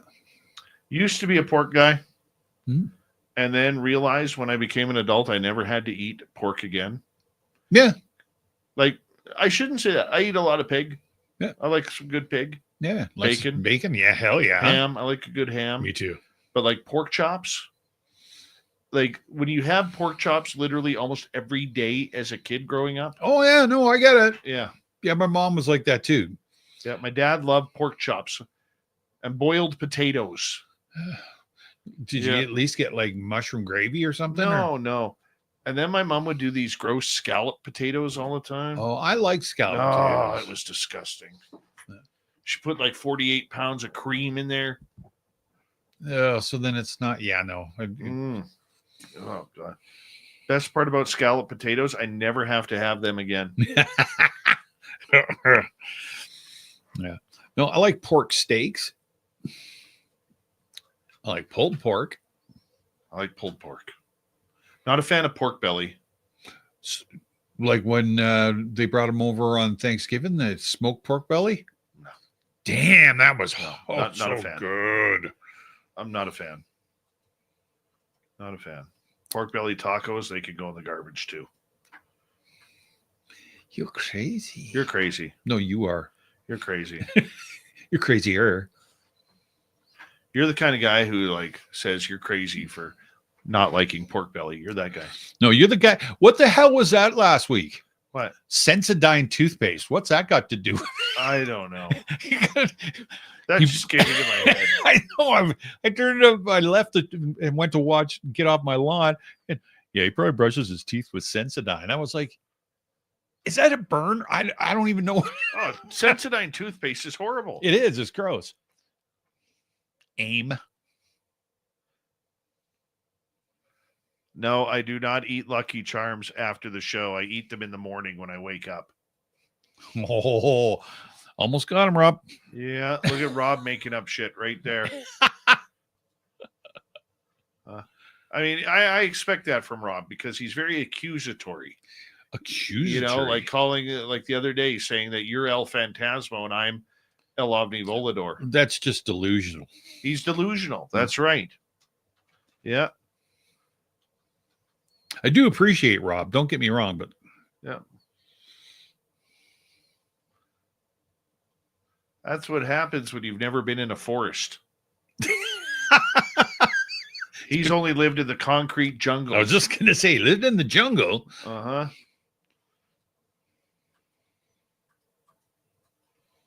I used to spend my summers down there.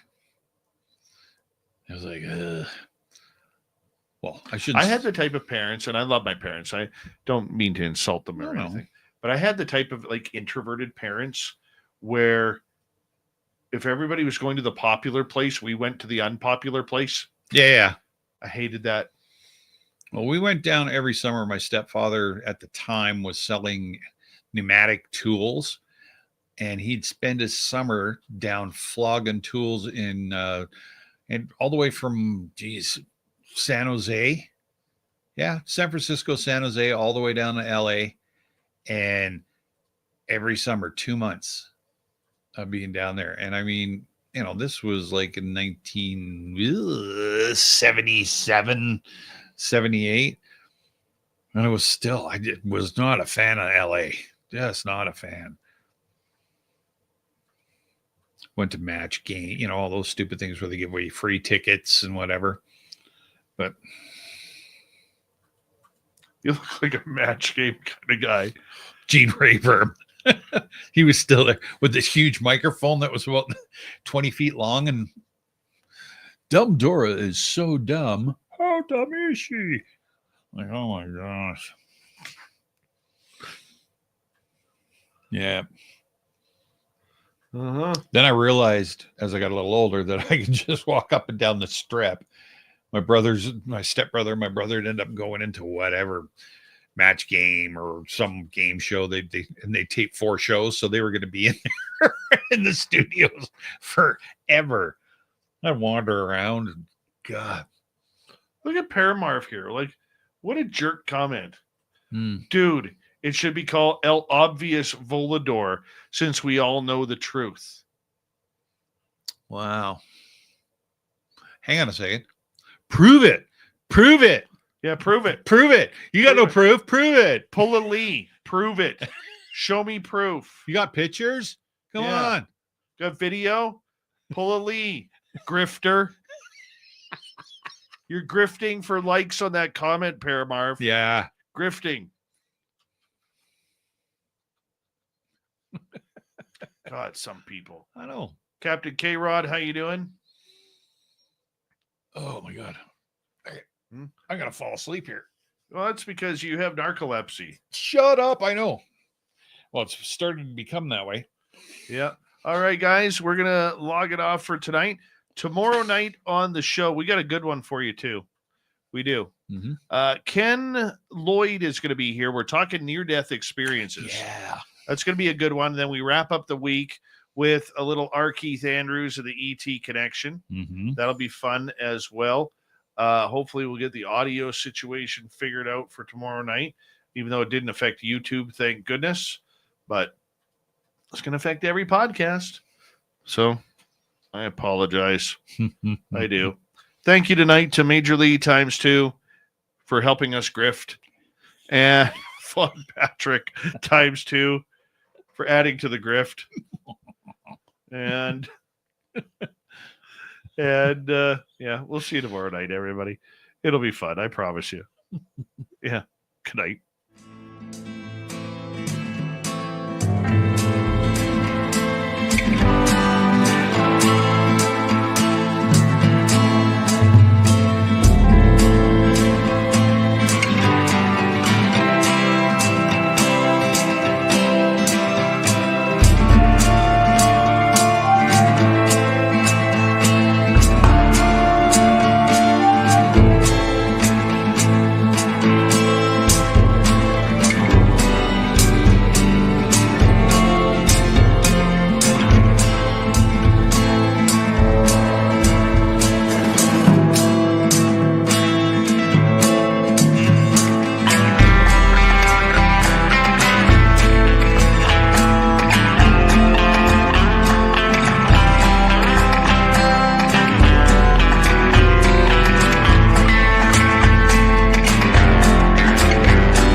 Stay healthy, my friend. You too. If you need bail money, give me a call. Always, Dad.